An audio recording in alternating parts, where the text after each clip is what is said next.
Hello नमस्कार साथियों, आप सभी का स्वागत है ऑनलाइन शिक्षण यूट्यूब चैनल पर। मैं हूं आपके साथ अंजलि बालियान और आप सभी साथियों का स्वागत करती हूं। दोस्तों, कैसे हैं आप सभी? उम्मीद करती हूं आप सभी कुशल मंगल होंगे, अच्छे होंगे। और आज हम मेरे सब्जेक्ट की ये लास्ट मैराथन होगी, क्योंकि इससे पहले मैं आपको 6 सब्जेक्ट कवर करा रही हूँ। मैथ्स और इंग्लिश को छोड़ करके बाकी सभी मैथ्स और इंग्लिश की क्लास आपकी सर लेते हैं, ठीक है। दोनों रोहित सर मैथ्स की और दूसरे रोहित बालियान सर आपकी इंग्लिश की क्लास लेते हैं, और तो उनकी मैराथन आपकी सर ही कराएंगे। बाकी जितने सब्जेक्ट मेरे हाथों में थे उनकी ये लास्ट मैराथन क्लास है, ठीक है। और इसी के साथ दोस्तों, हम इससे पहले 5 सब्जेक्ट्स की मैराथन कवर कर चुके हैं, जिनमें हमने साइंस, आरंभिक स्तर पर भाषा और शांति शिक्षा और सामाजिक अध्ययन और आपका कौन सा विषय बचता है, हिंदी। इन सभी विषय की हम महामैराथन क्लास ले चुके हैं, यानी एक ही वीडियो में पूरे सब्जेक्ट ये कवर कर चुके हैं। अब ये आपकी छठी मैराथन है। जिसने पहली नहीं देखी है वो ज़रूर देखिए, आपको बहुत ज़्यादा हेल्प मिलेगी दोस्तों, और चीज़ें आपको बहुत अच्छे से याद भी हो जाएंगी। तो आज हमने जो विषय चुना है या बचता है जो, वही चुनेंगे। तो उसका नाम है शैक्षिक प्रबंधन एवं प्रशासन। आपका पेपर नंबर 2 है, 50 नंबर का पेपर आता है, तो यानी मेहनत करनी पड़ेगी इसमें आपको, ठीक है। फिर भी मैंने चीज़ों को इस तरह से अरेंज किया है कि ज़्यादा लंबी क्लास ना हो और बहुत जल्दी से मैं पूरा आपको कवर करा दूं, ताकि आपका टाइम भी ज़्यादा ना लगे और आप उसको जब चाहे रिवाइज कर पाए, जब चाहे उसको फिर से सुन पाए। तो चलिए दोस्तों, शुरुआत करते हैं आज की अपनी महामैराथन क्लास की। उससे पहले आप सभी एक बार लिंक को कॉपी करिए और अपने सभी ग्रुप्स में अपने सभी फ्रेंड्स को शेयर कर दीजिए। कल की क्लास में बहुत मज़ा आया, थैंक यू सो मच, आपने फुल सपोर्ट किया। और उसी तरीके से आज भी आप लोग एक बार फिर से अपनी जान दिखाएंगे, अपना जोर दिखाएंगे कि कितना आप लोग शेयर कर सकते हैं गाइस, ठीक है। तो जल्दी से एक बार सभी साथी वीडियो को शेयर कर दीजिए, ताकि आपके सभी फ्रेंड्स क्लास से जुड़ जाए और खूब अच्छे से सभी पढ़ाई करें। तो जैसा कि आप जानते हैं कि हम मैराथन क्लास में शुरू करने से पहले एक मोटिवेशनल थॉट आपको सुनाते हैं, ताकि आपके अंदर एक पॉजिटिव एनर्जी आए और लास्ट तक आप पूरी ऊर्जा के साथ बने रहे और चीज़ों को समझने का प्रयास करें। लेकिन इस बार थोड़ा अलग है। अलग क्या है, सुनिए। इस बार आपका मोटिवेशनल थॉट इंग्लिश में है, लेकिन आप उससे बहुत जल्दी रिलेट करेंगे और समझेंगे। Don't waste your life in trying to impress anyone. अपनी लाइफ को वेस्ट मत करें किसी भी पर्सन के लिए उसको इम्प्रेस करने में। Just try to improve yourself, it will help you life time. वो समय आप अपने आप को इम्प्रूव करने में लगाइए, ये आपको लाइफ टाइम आपकी हेल्प करेगा। जो समय आप वेस्ट कर रहे हैं किसी दूसरे को इम्प्रेस करने में, वो टाइम आप खुद को दीजिए, अपने आप को इम्प्रूव कीजिए, तो बात ही अलग होगी, ठीक है। चलिए दोस्तों, शुरुआत करते हैं। आई होप आप सब इस बात से एग्री होंगे। यहाँ पर हमारा जो पहला टॉपिक है या पहला चैप्टर है आपका शैक्षिक प्रबंधन का, उसका नाम है संस्थागत नियोजन एवं प्रबंधन। उसका अर्थ, आवश्यकता और महत्व, यानी इंस्टीट्यूशनल प्लानिंग एंड मैनेजमेंट। उसका मीनिंग, नीड्स एंड इम्पोर्टेंस। तो अभी जैसा कि चैप्टर का नाम है संस्थागत नियोजन, तो हमें पता चलना चाहिए कि संस्थागत नियोजन है क्या, ठीक है। तो सबसे पहले हम लोग देखेंगे गाइस कि संस्थागत नियोजन आखिर होता क्या है। तो शिक्षा के क्षेत्र में जब कोई शैक्षिक संस्था अपने उद्देश्यों की पूर्ति करने के लिए, उनके उन्नति के लिए, उनके विकास के लिए, सफल संचालन के लिए योजनाएं जब बनाती है, तो उन योजनाओं को ही हम संस्थागत नियोजन कहते हैं। वही योजनाएं ही क्या कहलाती है, संस्थागत नियोजन कहलाती है। क्या समझे आप इससे, कि जब कोई शैक्षिक संस्था अपने उद्देश्यों को पूरा करने के लिए, और उद्देश्य क्या होंगे, उस संस्था का विकास करना है ना, सफलता से संचालन करना। जब इन उद्देश्यों को पूरा करने के लिए वो योजना बनाती है, तो उन योजनाओं को ही हम संस्थागत नियोजन कहते हैं। Alright, okay. तो इसका मुख्य अर्थ क्या होता है नियोजन का? नियोजन का मुख्य अर्थ होता है दोस्तों योजना बनाना, प्लानिंग करना, ठीक है। उदाहरण के लिए जैसे आप अगर मान करके चलिए आपको ऑर्गेनाइज करना है कंपटीशन, ठीक है, कोई खेल का कंपटीशन है, आपको वो ऑर्गेनाइज करना है, तो आप उससे पहले क्या करते हैं, योजना बनाते हैं। कैसी योजना कि हम कौन कौन से खेल अपने खिलाने वाले हैं, उसमें कितने बच्चे होंगे, ठीक है, कौन बच्चा किस टीम में होगा, तो ये पूरी प्लानिंग होती है, तभी आप उसका संचालन करते हैं। तो इस तरीके से एक संस्था को चलाने के लिए भी किसकी ज़रूरत पड़ती है, प्लान्स बनाने की ज़रूरत पड़ती है, योजनाएं बनाने की ज़रूरत पड़ती है, तभी जो है एक सफल हो पाएगी कोई भी संस्था, अगर योजनाबद्ध तरीके से किया जा रहा है उसमें काम। अब परिभाषा देखते हैं दोस्तों, एक छोटी सी परिभाषा है डॉक्टर बुच के अनुसार। इन्होंने क्या कहा, संस्थागत नियोजन आवश्यकताओं और उपलब्ध साधनों के आधार पर निर्मित किसी शैक्षिक संस्था के विकास की योजना होती है। इन्होंने क्या कहा कि संस्थागत नियोजन जो है वो हमारे पास जितने भी उपलब्ध संसाधन होते हैं उन्हीं के आधार पर क्या करते हैं, अपनी आवश्यकताओं को पूरा करने की जो योजना होती है वही संस्थागत नियोजन कहलाता है। कि जितने रिसोर्सेज हमारे पास है हम उनको ही बहुत अच्छे से यूटिलाइज करके अपनी नीड्स को फुलफिल कर ले, ठीक है, वही क्या होते हैं, हमारा संस्थागत नियोजन कहलाता है। दोस्तों योजनाएं दो प्रकार की होती है, संस्थागत योजनाएं या आप कह सकते हैं संस्थागत नियोजन या योजना दो प्रकार की होती है। पहली है केंद्रीयकृत योजना और दूसरी होती है संस्थागत योजना। योजना दो प्रकार की होती है, केंद्रीयकृत और संस्थागत योजना। केंद्रीयकृत योजना वो होती है जो एक ही आप कह सकते हैं कि जैसे मान करके चलिए कि सभी कॉलेजेस किसके अंडर आते हैं, या ऐसे मान करके चलिए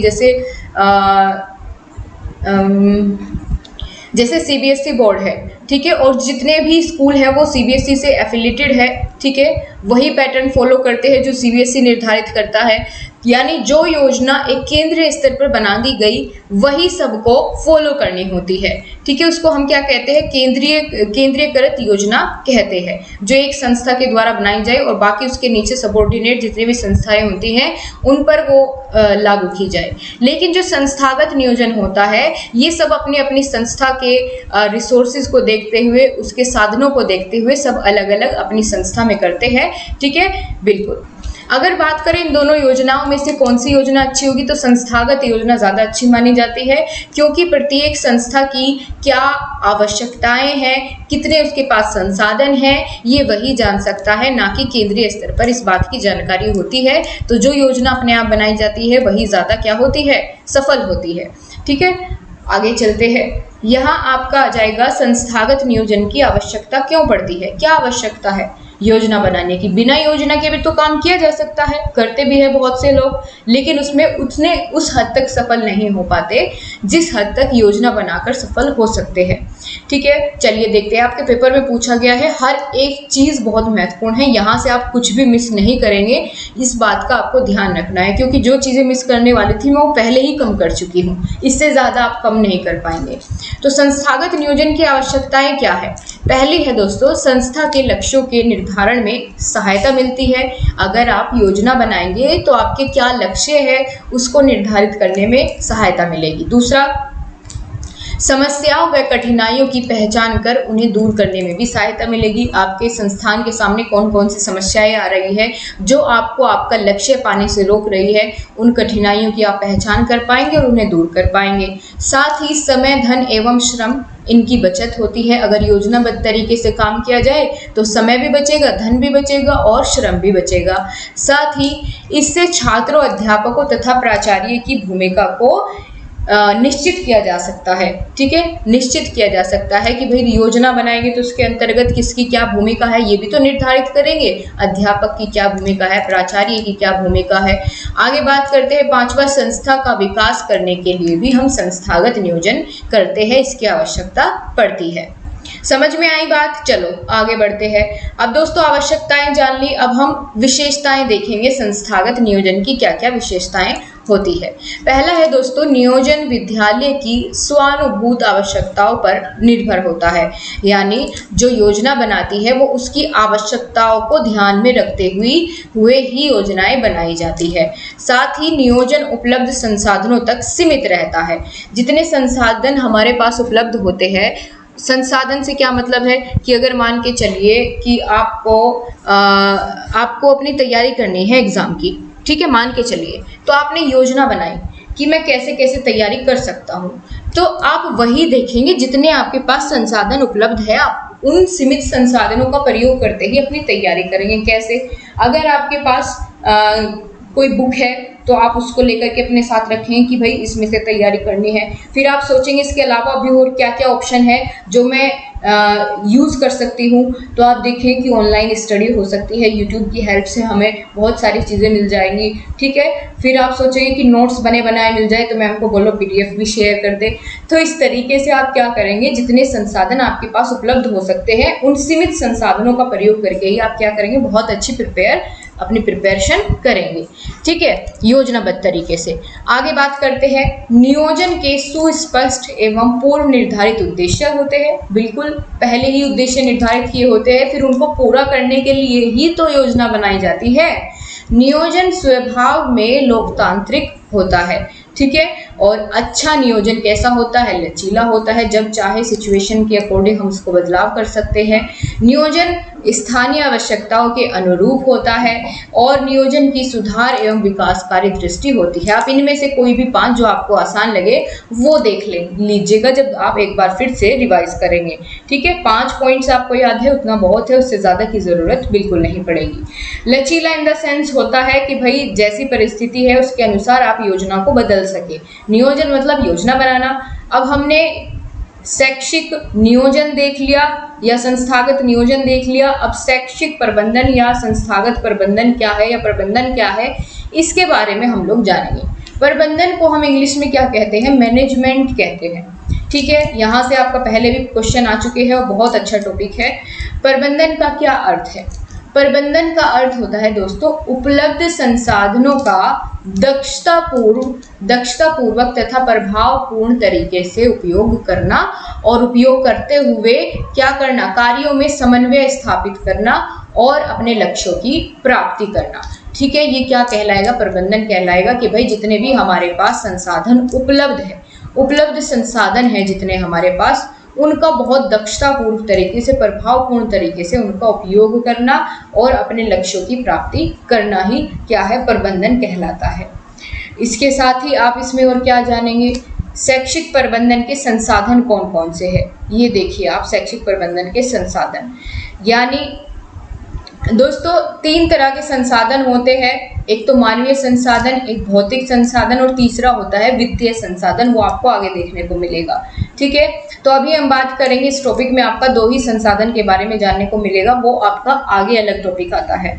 तो शैक्षिक प्रबंधन के संसाधन, मानवीय संसाधन कौन कौन से है और भौतिक संसाधन कौन कौन से है, आप देख लीजिए। दोनों से प्रश्न बना है आपका, तो बहुत ध्यान से सुनेंगे। आप ही बताइए मानव संसाधन या मानवीय संसाधन कौन कौन से होंगे जो जीवित है, यानी जिनमें मानव की बात की जा रही है, जैसे प्रधान अध्यापक, शिक्षक हो गया, छात्र हो गया, कोई भी समुदाय हो गया, ठीक है, और शिक्षक अभिभावक संघ, ये इनमें से कोई समिति हो जाती है, ठीक है, विद्यालय प्रबंधन समिति कोई सी है, तो ये सभी कैसे संसाधन है? मानवीय संसाधन है।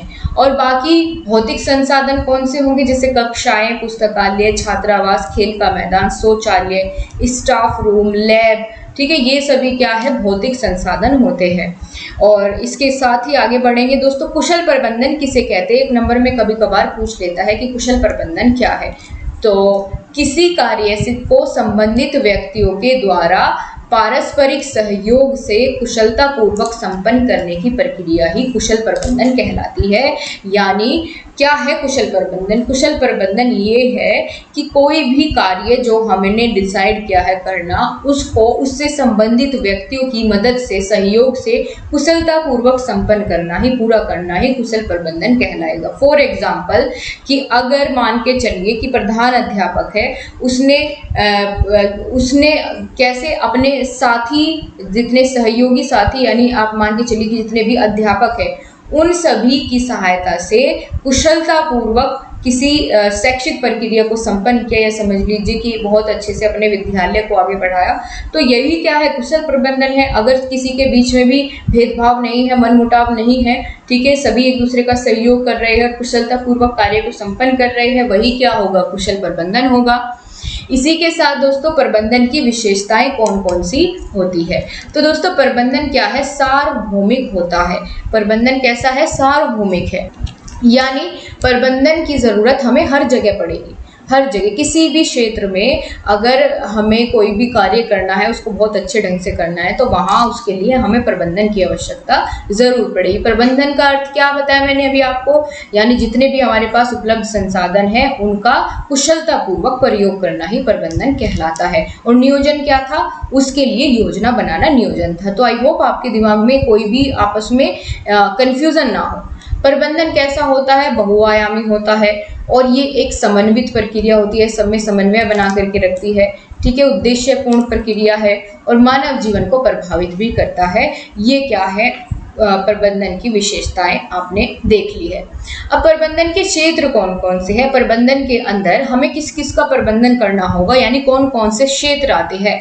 तो सबसे पहले तो दोस्तों हमें किसका प्रबंधन करना है, संसाधनों का प्रबंधन करना है। और संसाधन कौन कौन से, अभी मैंने ऊपर बताया आपको, मानवीय संसाधन, भौतिक संसाधन और वित्तीय संसाधन। तो पहली बात तो यही है कि हमें एक तो कौन कौन से क्षेत्र है, क्या क्या स्कोप है मैनेजमेंट का, प्रबंधन का।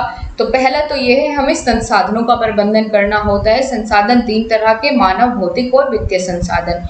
उसके बाद कार्य वितरण तथा निष्पादन, हमें प्रबंधन के अंतर्गत सबको उनका कार्य वितरण करना है और उसे अच्छे ढंग से निष्पादन करना है, मतलब उसकी प्रक्रिया को आगे बढ़ाना है। फिर हमें मूल्यांकन भी करना है, ठीक है, कि काम सब अच्छे से कर रहे हैं या नहीं, ये भी देखना है।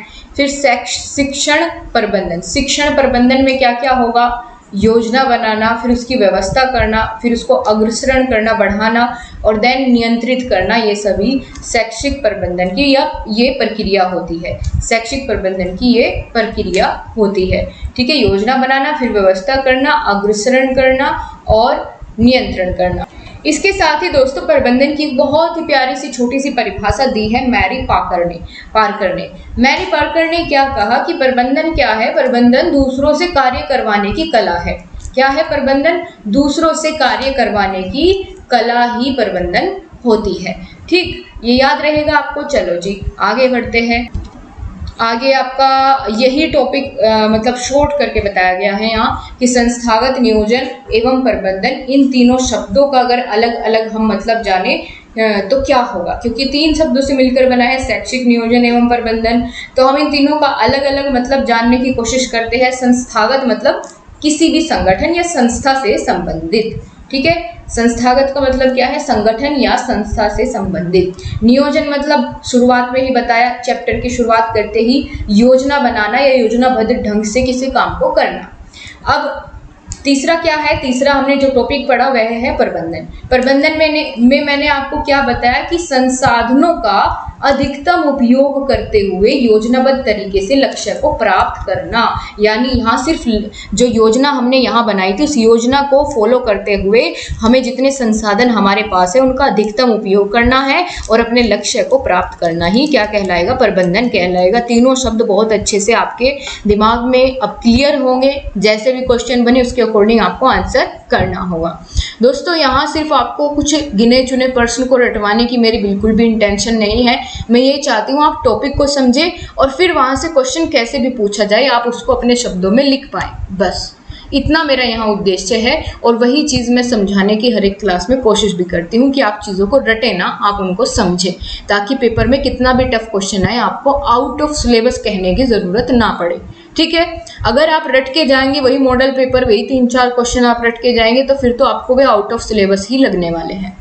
चलो आगे देखते हैं। और हाँ गाइस, मुझे कल शिकायत मिली है कि कुछ 2-3 लोग आते हैं कमेंट बॉक्स में और उस सभी को परेशान करते हैं। तो मैं सभी से एक रिक्वेस्ट करना चाहूँगी, अगर आपके सामने कोई भी ऐसा आपको दिखता है, क्योंकि ऐसा तो नहीं है कि मैं हर वक्त आपके कमेंट देखती रहूँ, ठीक है, फिर मैं कब पढ़ा पाऊँगी, कब आपके लिए आगे की प्लानिंग कर पाऊँगी, कब आपके लिए नोट्स बना पाऊँगी, क्योंकि आपको PDF भी साथ ही चाहिए।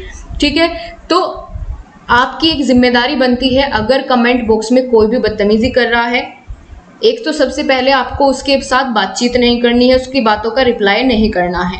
दूसरी बात, अगर कोई बदतमीजी करता है तुरंत अपने तरफ से उसको ब्लॉक करिए। ठीक है, मेरी नज़र पड़ेगी मैं उसको तुरंत चैनल से ब्लॉक कर दूंगी। कोई भी ऐसा बच्चा नहीं चाहिए जो यहाँ बदतमीजी करे, पढ़ना है तो आइए, नहीं तो कोई ज़रूरत नहीं है। ठीक है, बिल्कुल साफ बात है। और मैं आगे से इस बात का ध्यान भी रखूंगी, अगर कोई ऐसे बदतमीजी करता हुआ पाया जाता है या बेवजह कमेंट करता है कमेंट बॉक्स में, तो उसको सीधा ब्लॉक किया जाएगा। बाकी ये जिम्मेदारी आपकी भी है कि इस तरह की चीज़ों को आप बढ़ावा ना दें। ठीक है, क्योंकि कई बार मैंने देखा है आप खुद भी उनके साथ लगे रहते हैं। चलो आगे बढ़ते हैं। संस्थागत नियोजन व प्रबंधन में 3 प्रश्नों पर विचार किया जाता है।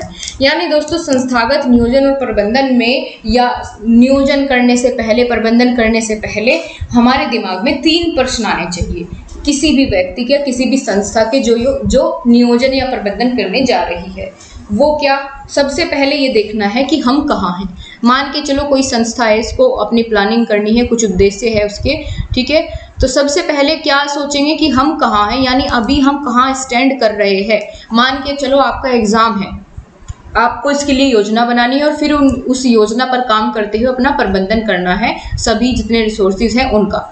ठीक, तो आपने सबसे पहले क्या देखा? अपने आप को जांचा कि आपकी तैयारी कितनी है। आपने फिर उसके बाद दूसरी चीज़ आपके सामने आई, हमें कहाँ पहुँचना है। ठीक है, आपने मान के चला कि मेरी तैयारी अभी यहाँ तक है, लेकिन मुझे इसे यहाँ तक लेके जाना है, यानी मुझे मेहनत इतनी करनी पड़ेगी। ठीक है, यहाँ तक जाना है। फिर तीसरा क्या है? हमें वहाँ तक कैसे पहुँचना है, यानी हमने जो टारगेट ये सेट किया है, यहाँ तक जाने के लिए जो हमें मेहनत करनी है वो कैसे करेंगे, उसके लिए क्या रिसोर्सेज होंगे, कहाँ से तैयारी करेंगे जो हमें बहुत अच्छे से समझ में आ जाए। तो ये आपके ये 3 स्टेप्स होते हैं किसी भी एम को पूरा करने के लिए। हम पहले तो ये देखें कि हम कहाँ हैं, उसके बाद कहाँ तक पहुँचना है, क्या गोल अचीव करना है, और फिर वहाँ तक हम कैसे जाएंगे। ये आपका हो गया ये वाला टॉपिक। देन आपका नेक्स्ट चैप्टर शुरू होता है विद्यालय प्रबंधन, उसका अर्थ, आवश्यकता और महत्व। School management, meaning, need and importance. क्या है विद्यालय प्रबंधन? तो प्रबंधन तो हम जान लिए हैं, अब विद्यालय प्रबंधन क्या होगा? तो चलो विद्यालय प्रबंधन देख लेंगे, कौन सी बड़ी बात है। विद्यालय प्रबंधन से आशय है विद्यालय के विशिष्ट उद्देश्यों को प्राप्त करने के लिए प्रयासों को नियोजित, समन्वित और अभिप्रेरित एवं नियंत्रित करना। ठीक है, क्या कहा इसने कि विद्यालय प्रबंधन क्या है कि भाई देखो, विद्यालय का भी अपना एक उद्देश्य है, विशिष्ट उद्देश्य होते हैं। उन उद्देश्यों को प्राप्त करने के लिए जो प्रयास किए जाते हैं, यानी योजना बनाई जाती है। ठीक है, फिर उस पर वर्क किया जाता है, फिर बीच बीच में सबको मोटिवेशन देने की भी ज़रूरत पड़ती है और उनको कंट्रोल भी करना पड़ता है, नियंत्रित भी करना पड़ता है। तो इन सभी का मिला जुला एक, आप कह सकते हैं, इन सभी से आशय विद्यालय प्रबंधन से है। विद्यालय प्रबंधन से आशय है विद्यालय के विशिष्ट उद्देश्यों को प्राप्त करने के लिए किए गए प्रयास, जिनमें कौन कौन शामिल है? नियोजन, समन्वय और अभिप्रेरणा और नियंत्रित करना। ठीक है, बिल्कुल नियंत्रित करना और मानवीय एवं भौतिक स्रोतों में समन्वय स्थापित करना ही क्या है? विद्यालय प्रबंधन है। अब विद्यालय प्रबंधन में कौन कौन से संसाधन आएंगे? ठीक है, प्रबंधक आएगा, प्रधान अध्यापक भी होगा, शिक्षक, कर्मचारी, छात्र, अभिभावक और भौतिक संसाधन, सभी शिक्षण प्रक्रिया आदि, ये सभी विद्यालय प्रबंधन में निहित होते हैं। कौन कौन विद्यालय प्रबंधन में किस किस का प्रबंधन किया जाएगा? भाई प्रबंधक भी होगा, उसको भी प्रबंधन करना है, प्रधान अध्यापक, शिक्षक, कर्मचारी, छात्र, अभिभावक, भौतिक संसाधन, इन सभी का प्रबंधन करना होता है। शिक्षण की प्रक्रिया का भी प्रबंधन करना होता है कि कौन सी प्रक्रिया प्रयोग में लाई जाएगी, सब कुछ पहले से ही निर्धारित होता है। और इन सबको गतिशील बनाए रखने में प्रबंधक की महत्वपूर्ण भूमिका होती है। ठीक है, जो ये अभी ऊपर हमने बताए कुछ पॉइंट्स, इन सबको बनाए रखने के लिए, लगातार इनको प्रयोग में लाने के लिए प्रबंधक की आवश्यकता या महत्वपूर्ण भूमिका होती है। आगे आपको बताया गया है कि एक प्रभावशाली एवं सफल प्रबंधन की कौन कौन सी विशेषताएं होती है। यानी अगर कोई इनमें से आपको विशेषता ये वाली मिलती है तो आप कहेंगे कि ये एक प्रभावी क्या है? प्रभावी या सफल विद्यालय का प्रबंधन यहाँ हो रहा है। पहला तो है विद्यालय प्रबंधन में लचीलापन हो।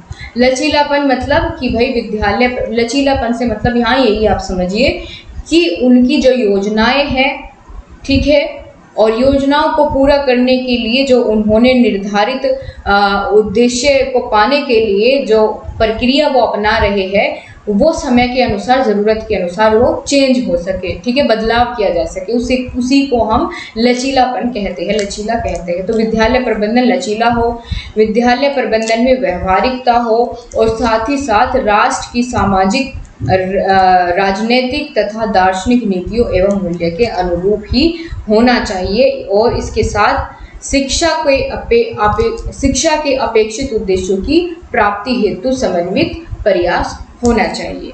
इसके बाद विद्यालय प्रबंधन की प्रक्रिया के कौन कौन से अंग होते हैं, ठीक है। विद्यालय का प्रबंधन करेंगे तो उसकी प्रक्रिया में क्या क्या आएगी, योजना बनाएंगे, ठीक है, फिर संगठन करेंगे, संगठित करेंगे सभी रिसोर्सेज को, कौन जो भी हमें प्रयोग में लाने हैं, ठीक है, जितना स्टाफ होगा उसको डायरेक्ट भी करेंगे, निर्देशन भी देंगे, नियुक्तिकरण, ज़रूरत पड़ने पर नए अध्यापकों की नियुक्तिकरण या स्टाफ को लेकर के आएंगे, समन्वय, उन सभी के बीच समन्वय बना करके रखेंगे और फिर उनको कंट्रोल भी करेंगे, नियंत्रण भी रखेंगे। तो ये प्रक्रिया होती है विद्यालय प्रबंधन की प्रक्रिया। देन इसके बाद दोस्तों बताया गया है आपको ओलिवर शेल्डन के अनुसार क्या होता है विद्यालय प्रबंधन। इन्होंने परिभाषा दी है कि प्रबंधन विद्यालय की वह जीवनदायिनी शक्ति है जो संगठन को शक्ति देता है और उसके संचालन करता है और साथ ही नियंत्रित भी करता है। उसको हम क्या कहते हैं, विद्यालय प्रबंधन। ये एक जीवनदायिनी शक्ति है विद्यालय की जो संगठन करने में, संचालित करने में और नियंत्रित करने का काम करती है।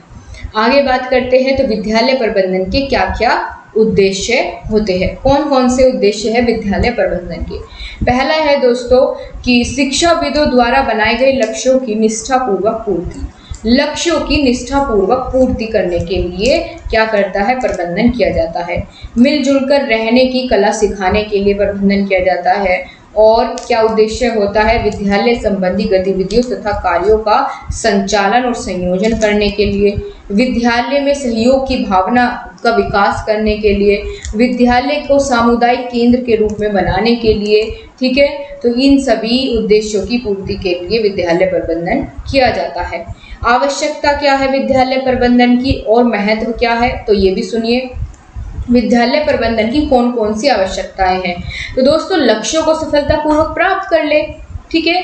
इसीलिए प्रबंधन की आवश्यकता होती है कि भाई जो लक्ष्य हमने निर्धारित किए हैं उनकी प्राप्ति करने के लिए, शिक्षा की गुणवत्ता को बनाए रखने के लिए, विद्यालय के वातावरण को सुधारने के लिए, उसमें सुधार लाने के लिए, उपलब्ध मानवीय एवं भौतिक संसाधनों का सर्वोत्तम उपयोग करने के लिए, बालकों के सर्वांगीण विकास के लिए ज़रूरत पड़ती है प्रबंधन की विद्यालय में, या शैक्षिक प्रबंधन की कह सकते हैं। समस्त कर्मचारियों के उत्तरदायित्व का बंटवारा करने के लिए भी आवश्यकता होती है प्रबंधन की। ठीक है गाइस, समझ में आ रहा है सभी को, मज़ा आ रहा है क्लास में, क्लियर है सब कुछ। चलो अब दोस्तों आगे हम जानेंगे विद्यालय प्रबंधन के प्रमुख संसाधन कौन कौन से हैं। ये तो शुरुआत में मैंने आपको बताया था कि भाई विद्यालय के संसाधन कौन से होंगे, भाई 3 प्रकार के हैं, भौतिक, मानवीय और वित्तीय। अब इन तीनों प्रकार के संसाधनों का करना है हमको क्या, प्रबंधन। कैसे करेंगे, तन से करेंगे, मन से करेंगे, धन से करेंगे। चलो तो 3 प्रकार के संसाधनों का भी यहाँ प्रबंधन करना हमको सीखना है, जिनमें पहला है भौतिक संसाधन। भौतिक संसाधन में मैंने आपको ढेर सारे उदाहरण दिए, वो सब आएंगे, उनके बारे में हमें सबके बारे में पढ़ना होगा।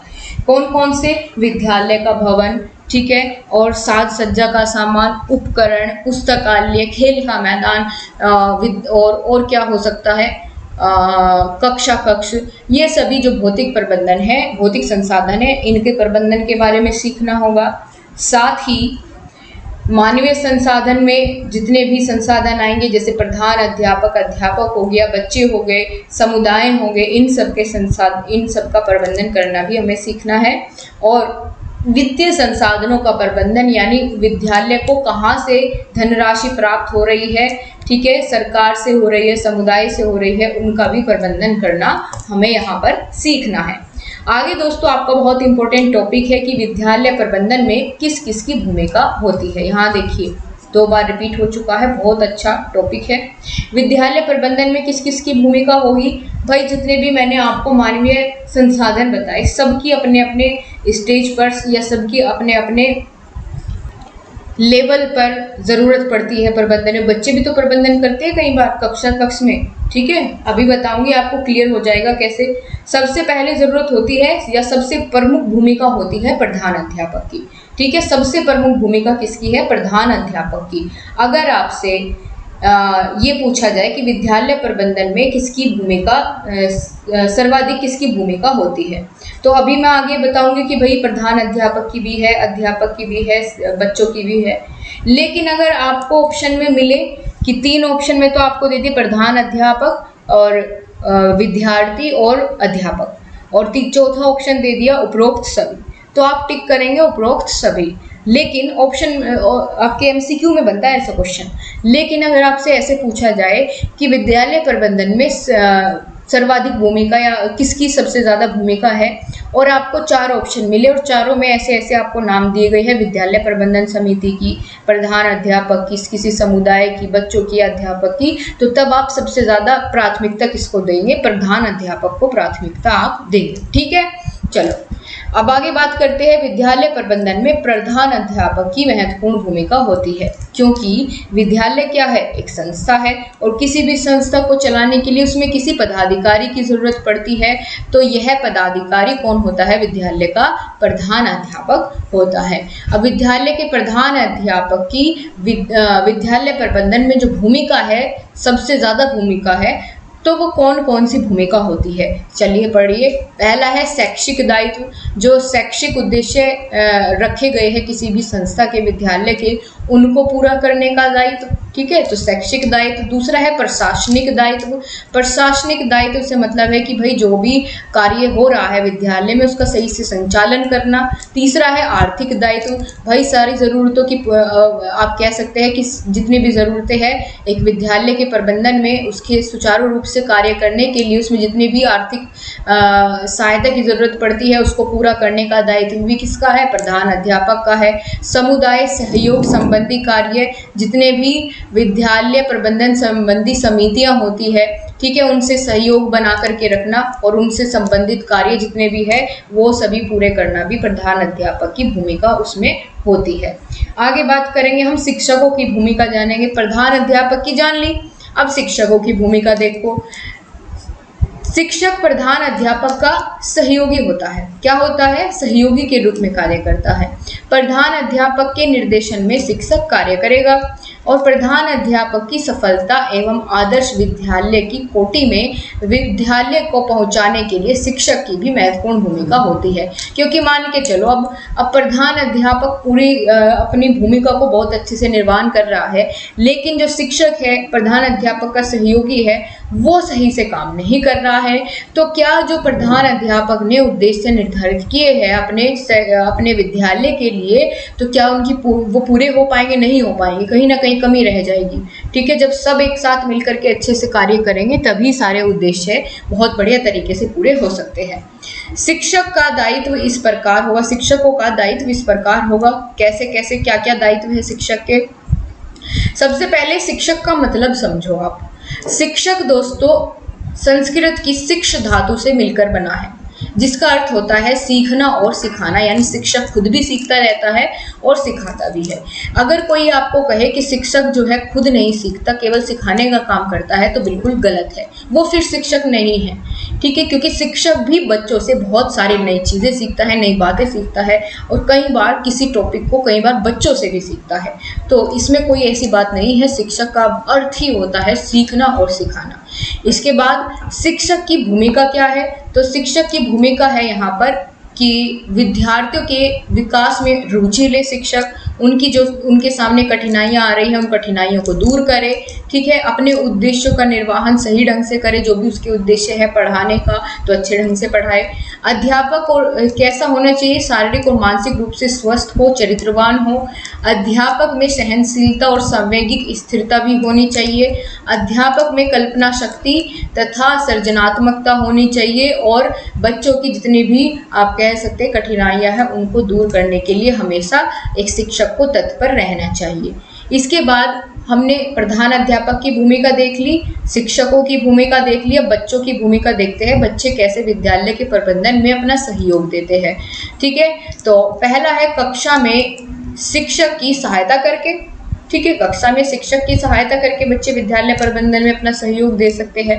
कक्षा की बैठक व्यवस्था में सहयोग करके, बैठक व्यवस्था में कैसे सहयोग करेंगे बच्चे कि भाई जहां उनको बिठाया गया है, जिस ढंग से उनकी कक्षाओं में जितने भी फर्नीचर है उसको रखा गया है उसको इधर उधर ना फैलाए, शांति से बैठे, ठीक है। तो बैठक व्यवस्था में सहयोग करके, साथ ही विद्यालय की साफ सफाई साज सज्जा में अपनी सहायता दे करके, और पाठ्य वस्तु को सीखने का प्रयास करें, उसको सीख कर भी सहयोग करेंगे विद्यालय प्रबंधन में।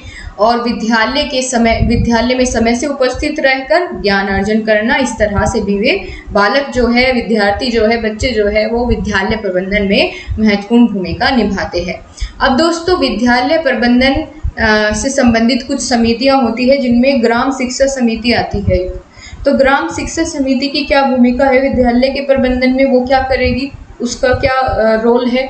तो देखिए, नामांकन एवं ठहराव सुनिश्चित करना। ग्राम शिक्षा समिति जो है उसकी भूमिका होती है कि विद्यालय में प्राथमिक स्तर पर अधिक से अधिक नामांकन कराना, सब बच्चों के एडमिशन करवाना, फिर ठहराव सुनिश्चित करना कि रोज रेगुलर बच्चे स्कूल में आए। विद्यालय हेतु भौतिक संसाधन जुटाने का काम करेगी, भवन निर्माण एवं मरम्मत कराना और वित्तीय संसाधनों को जुटाना और उनका सदुपयोग करना। विकलांग बालक बालिकाओं को, अपवंचित वर्ग के बच्चों का नामांकन भी करवाना, ये सभी भूमिका होती है किसकी, यहाँ पर ग्राम शिक्षा समिति की। अब दोस्तों यहाँ पर आपका एक अलग तरह से थोड़ा सा प्रश्न बना जिसमें पूछा गया कि भाई मानवीय प्रबंधन की आवश्यकता क्यों है, इसमें किन किन बातों का ध्यान रखना चाहिए, ठीक है, किन बातों का ध्यान रखना चाहिए और इनकी आवश्यकता क्यों पड़ती है, मानवीय संसाधनों की या मानवीय प्रबंधन की आवश्यकता क्यों पड़ती है, क्यों प्रबंधित किया जाता है मानव को। चलो, प्रबंधन का मतलब उनको क्यों मैनेजमेंट करने की जरूरत पड़ती है। तो मानवीय प्रबंधन भी धन के प्रबंधन का दूसरा नाम होते हैं। यदि मानवीय शक्ति, उनकी योग्यता का व्यक्ति उचित प्रकार से प्रबंधन कर लेता है, ठीक है, उनकी शक्ति का, योग्यता का अगर उचित प्रकार से प्रबंधन कर लेते हैं तो उससे क्या होगा, धन का व्यय कम हो जाएगा, ठीक है। धन, इसका मतलब ये है कि जब धन का व्यय कम होगा तो उससे हम कहीं और प्रयोग कर सकते हैं, ठीक है। बिल्कुल समय का सदुपयोग होगा, क्योंकि अब कैसे करेंगे, किन किन बातों का ध्यान रखेंगे मानवीय प्रबंधन करते समय, तो देखिए अब आपको क्लियर हो जाएगा। पहला है दोस्तों अपना दायित्व स्वीकार करना।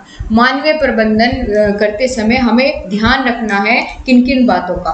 तो सबसे पहला है अपना उत्तरदायित्व स्वीकार करना, जिसको जो उत्तरदायित्व सौंपा जा रहा है, शिक्षक को जो उत्तरदायित्व मिला है वो अपने उत्तरदायित्व को स्वीकार करे, और साथ ही मानवीय संसाधनों के प्रबंधन से पूर्व प्रत्येक सदस्य की योग्यता को चिन्हित करना चाहिए। जितना योग्य व्यक्ति है उसके अकॉर्डिंग उसको काम दिया जाए। साथ ही योग्यता का आकलन करने के बाद उसका प्रबंधन करना चाहिए, और कार्य का बंटवारा जो है वो संतुलित रूप से करना चाहिए, ठीक है। ऐसा ना हो कि किसी एक अध्यापक पर अगर वो हट्टा खट्टा है, मोटा तगड़ा है, तो उसके ऊपर ज़्यादा काम डाल दिया, बाकी ऊपर कम नहीं, बराबर होना चाहिए काम का बंटवारा, ठीक है।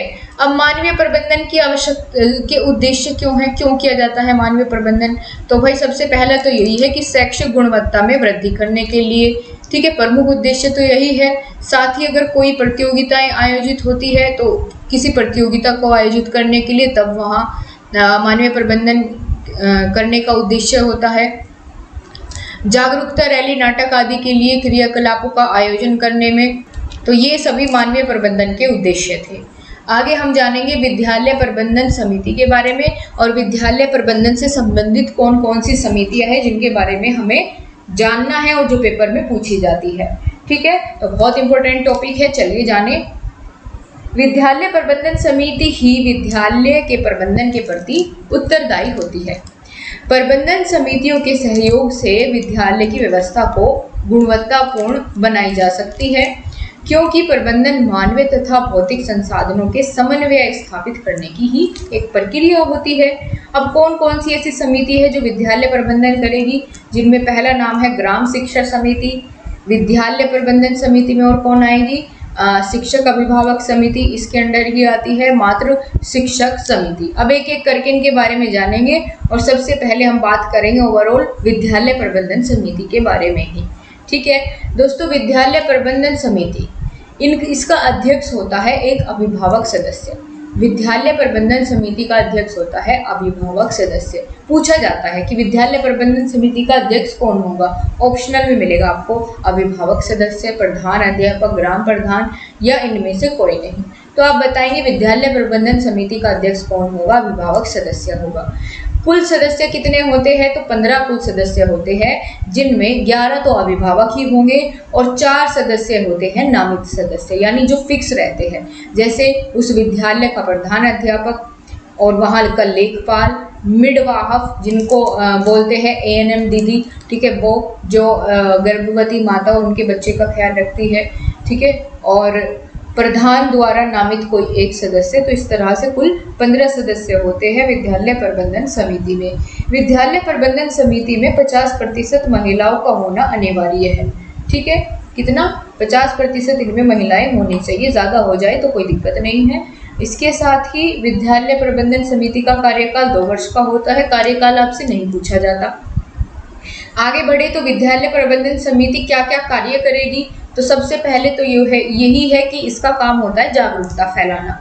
जो जो RTE एक्ट है, राइट टू एजुकेशन एक्ट है 2009, इसके बारे में जागरूक करना, लोगों को जानकारी देना कि आपके बच्चे को 6 से 14 वर्ष की आयु के लिए फ्री एजुकेशन दी जा रही है, तो आप बच्चों का एडमिशन कराएं। साथ ही जो विकलांग बच्चे हैं उनका भी नामांकन कराना। विद्यालय विकास की योजना बनाने का काम करेंगी। जो ड्रॉप आउट बच्चे हैं उनको फिर से विद्यालय में लेकर के आना, मुख्य धारा से जोड़ने का काम करेंगे। मुख्य धारा का मतलब फिर से उनको सभी बच्चों के साथ बैठा करके आगे की शिक्षा दी जाए। विद्यालय में निर्माण संबंधी तथा यूनिफॉर्म वितरण का संपादन करने का काम भी यही समिति करेगी, विद्यालय प्रबंधन समिति, जिसमें 50% महिलाओं का होना अनिवार्य है। आगे हम बात करेंगे दोस्तों, दूसरी समिति के बारे में बात करेंगे, विलेज एजुकेशन कमेटी, VEC, या इसको हम कहेंगे ग्राम शिक्षा समिति। ग्राम शिक्षा समिति का जो गठन है, स्थापना है, वो एक अधिनियम के तहत हुई। कौन से अधिनियम के तहत, तो बेसिक शिक्षा अधिनियम 1972 के तहत क्या होती है, प्रत्येक गांव में ग्राम शिक्षा समिति की स्थापना की जाती है। अब ये ग्राम शिक्षा समिति की स्थापना तो कर दी, लेकिन इसके क्या कार्य होंगे, क्या उद्देश्य होंगे, वो भी तो जानना चाहिए। तो ग्राम शिक्षा समिति ग्राम स्तर पर गठित एक छोटी सी संगठनात्मक इकाई होती है और जो मुख्य रूप से प्राथमिक शिक्षा के प्रति समर्पित होती है। अब प्राथमिक शिक्षा के प्रति समर्पित होगी तो क्या काम करेगी, ग्राम शिक्षा समिति का प्रमुख उद्देश्य ही प्राथमिक शिक्षा का सर्वव्यापीकरण करना होता है, यूनिवर्सलाइजेशन करना होता है, ठीक है। और आगे भी आपको इसके काम देखने को मिलेंगे, तभी आपको अच्छे समझ में आएगा कि क्या क्या कैसे करेगी इसका यूनिवर्सलाइजेशन। तो ग्राम शिक्षा समिति में कुल 15 या 21 सदस्य होते हैं। कहीं आपको 15 मिलेगा, कहीं आपको 21 लिखा मिलेगा, ठीक है। तो ग्राम शिक्षा समिति में 15 या 21 सदस्य होते हैं, जिनमें एक महिला का होना आवश्यक है, ठीक है, एक महिला का होना अनिवार्य है।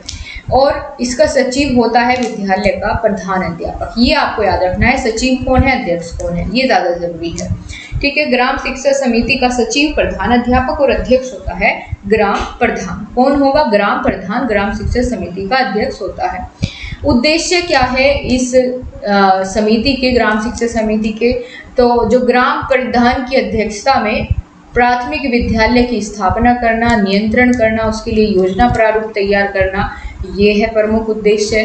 फिर साथ ही भवन निर्माण एवं अन्य प्रगति योजनाओं के विषय में जिला पंचायत को परामर्श देना, ये काम करेगी कौन, ग्राम शिक्षा समिति, ठीक है। इसके बाद दोस्तों अगला जो संघ है जिसके बारे में हम जानेंगे वह है आपका शिक्षक अभिभावक संघ। शिक्षक अभिभावक संघ या PTA बोल लीजिए, पेरेंट्स टीचर एसोसिएशन, ठीक है।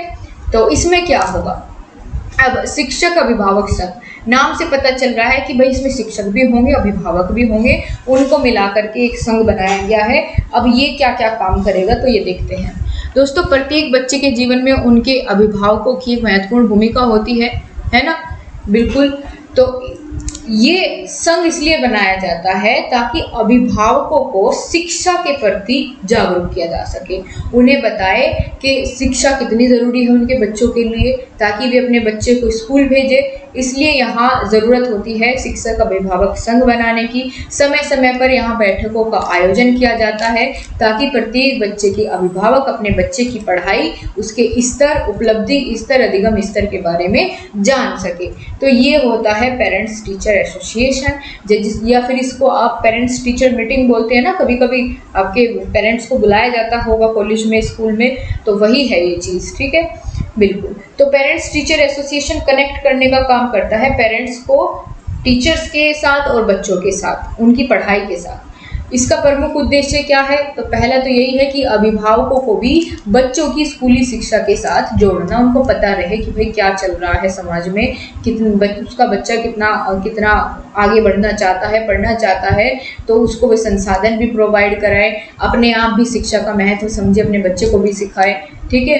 अभिभावक को स्कूलों की कार्यवाही से अवगत कराना कि हम आपके बच्चे को क्या क्या चीज़ें प्रोवाइड करा रहे हैं। अभिभावक की विद्यालय में भागीदारी सुनिश्चित करना, अपने बच्चे को विद्यालय भेजने के लिए प्रेरित करे, ये सभी उद्देश्य होते हैं इस संघ को बनाने के। समझ में आया ना सबको बहुत अच्छे तरीके से?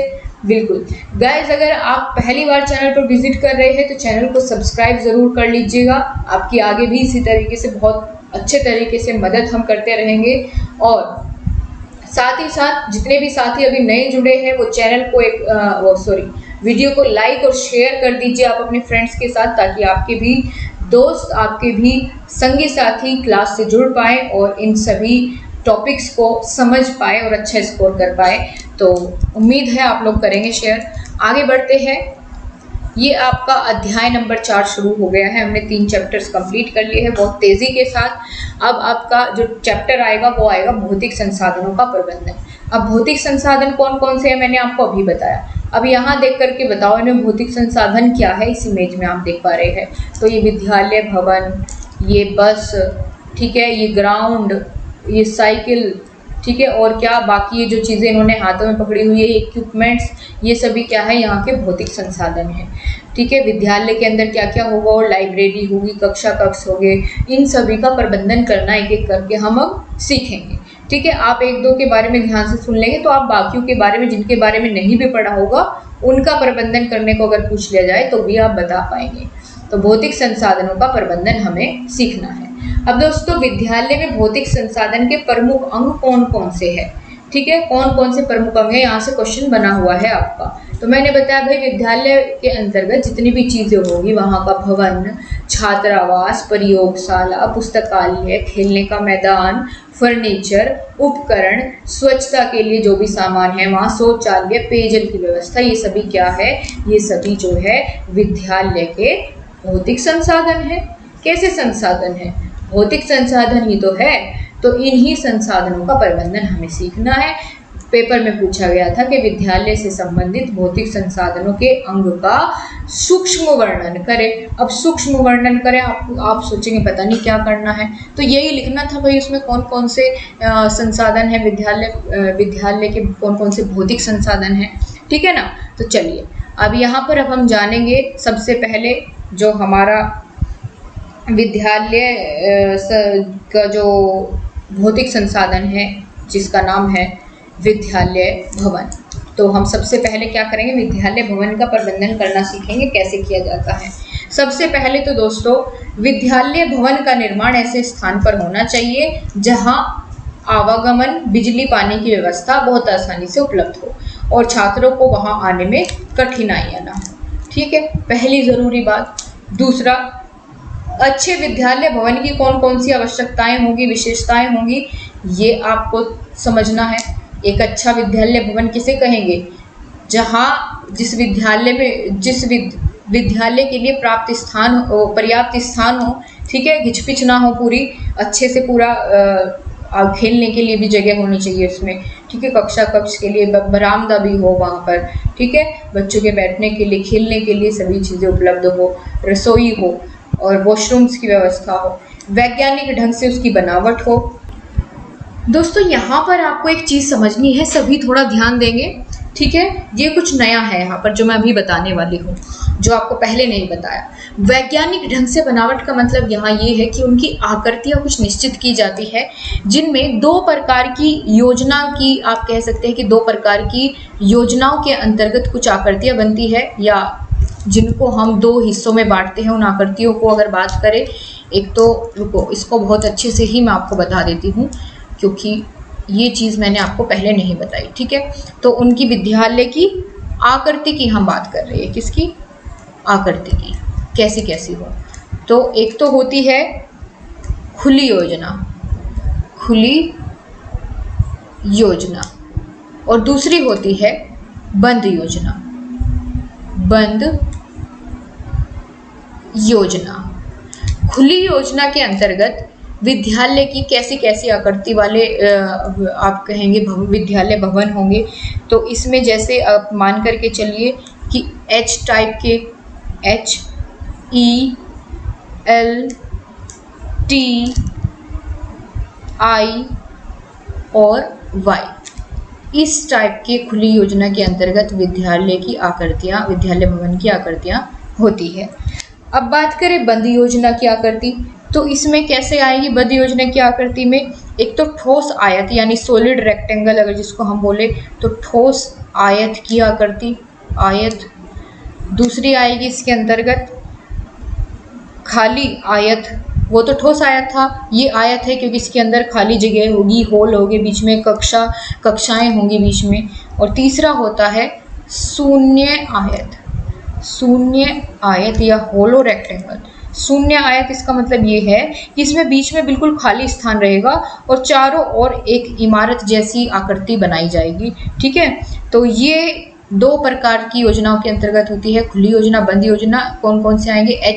HELTIY, ठीक है गाइज। इसमें आप यू भी ऐड कर लेना, एक ये आकृति भी होती है खुली योजना के अंतर्गत। तो इतना समझ में आए, ये कुछ आकृतियां होती है। बाई चांस अगर यहाँ से क्वेश्चन बच जाए कि इनमें से कौन सी आकृति नहीं होती है और इनकी जगह यहाँ कोई और लेटर आपको लिख करके दे दे इंग्लिश का, तो आप समझ जाइएगा कि इनसे अलग कोई आएगा तो वो ऑप्शन से एलिमिनेट आप उसको कर देंगे। बस इतना था यहाँ समझाने को उचित है।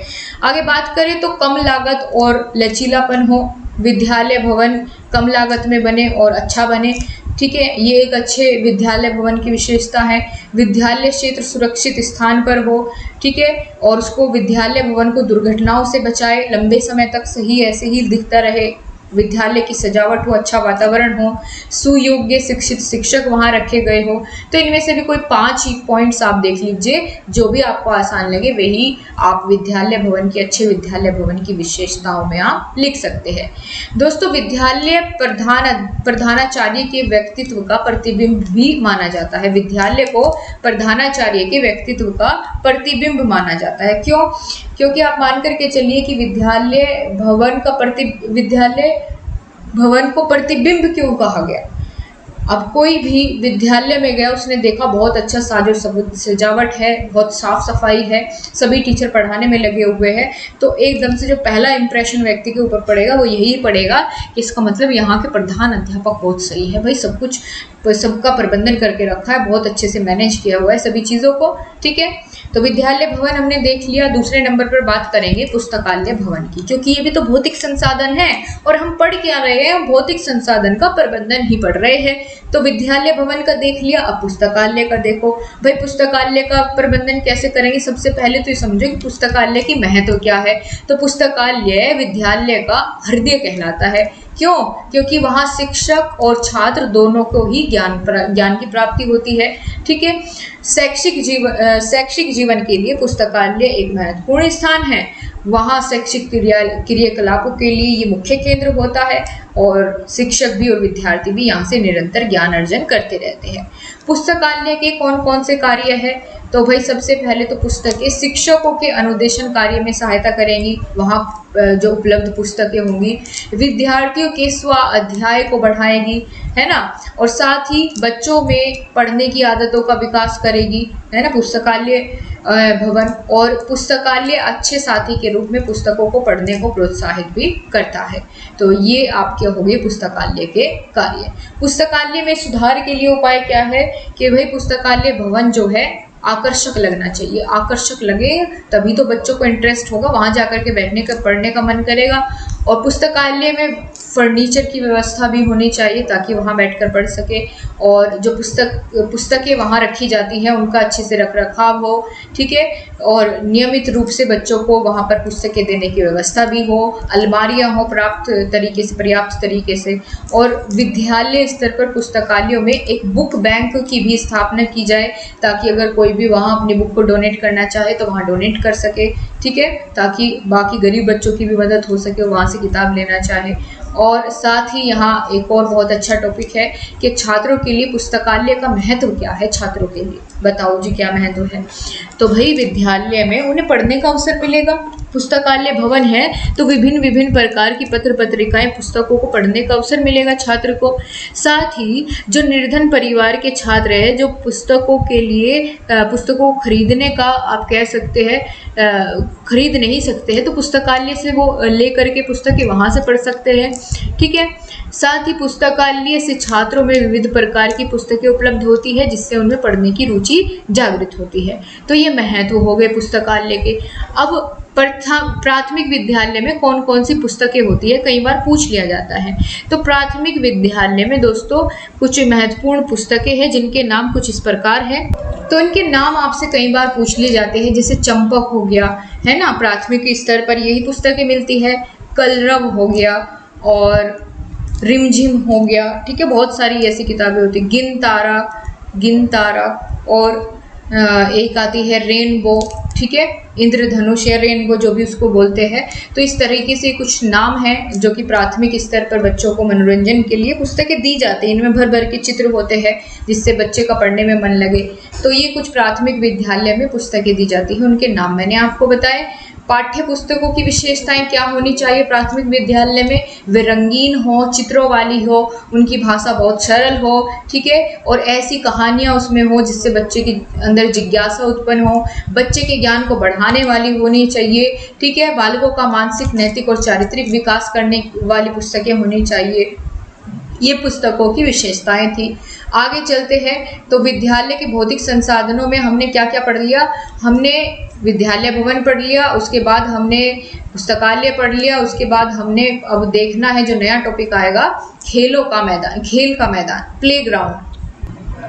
दोस्तों विद्यालय में खेल का मैदान होना बेहद आवश्यक है, क्योंकि जब कोई विद्यालय प्राथमिक विद्यालय मान्यता लेने के लिए जाता है तो सबसे पहले यही देखा जाता है कि वहाँ खेलने के लिए जगह है नहीं बच्चों के लिए, क्योंकि प्राथमिक स्तर पर बच्चों को पढ़ने से ज़्यादा खेलना पसंद होता है और ज़्यादातर कोशिश भी यही की जाती है कि खेल विधि से उनको सब कुछ सिखाया जाए। दोस्तों इसीलिए यहाँ हम जानेंगे कि खेल के मैदान के क्या महत्व है, ठीक है। चलिए तो सबसे पहले देखेंगे छात्र के समुचित व्यक्तित्व के विकास करने के लिए एक विद्यालय में आवश्यकता होती है खेल के मैदान की। खेल का मैदान शिक्षा एवं शिक्षक की सहायक प्रणाली के रूप में काम करता है। कैसे? अगर बच्चे को क्लासरूम में कुछ समझ में नहीं आ रहा है तो बच्चे को मैदान में ले गया खेल के और वहाँ पर खेल में बच्चे को सिखाया। खेलने से छात्र में जिन गुणों का विकास किया जा सकता है वह कक्षा शिक्षण से नहीं किया जा सकता। तो ये सब इसके महत्व है। बाकी बात करें विद्यालय फर्नीचर, अगला टॉपिक है विद्यालय फर्नीचर का प्रबंधन कैसे करें, क्या आवश्यकता है, कैसा होना चाहिए विद्यालय का फर्नीचर। तो एक आदर्श कक्षा में विद्यालय का फर्नीचर कैसा होना चाहिए, ठीक है, और उसमें क्या क्या चीज़ें होनी चाहिए फर्नीचर में, कक्षा में किन किन चीज़ों की आवश्यकता होनी चाहिए। तो सबसे पहले तो विद्यार्थियों के बैठने के लिए सीटें हो, डेस्क हो, है ना, शामपट की व्यवस्था हो, शिक्षक की मेज और कुर्सी भी होनी चाहिए और कुछ अलमारियाँ, बुलेटिन बोर्ड, स्टैंड, कूड़ेदान, ये सभी चीज़ें विद्यालय फर्नीचर में आती है, ये सभी उपलब्ध होनी चाहिए। फिर उसके बाद विद्यालय में फर्नीचर बनाते समय या बनवाते समय या उसका अरेंजमेंट करते समय किन किन बातों को ध्यान में रखना चाहिए एक अध्यापक को। तो सबसे पहली और ज़रूरी बात तो ये है कि विद्यालय में फर्नीचर निर्माण करवाते समय इस बात का ध्यान रखना चाहिए कि किस कक्षा के छात्रों के लिए बनाया जा रहा है फर्नीचर और उनकी अनुमानित आयु कितनी होगी, क्योंकि किस कक्षा के छात्रों के लिए बनाया जा रहा है। अगर मान के चलिए प्राथमिक स्तर पर है तो उनके अकॉर्डिंग बेंच बनाई जाएगी, ठीक है, छोटी बनाई जाएगी ताकि वे आसानी से बैठ पाए।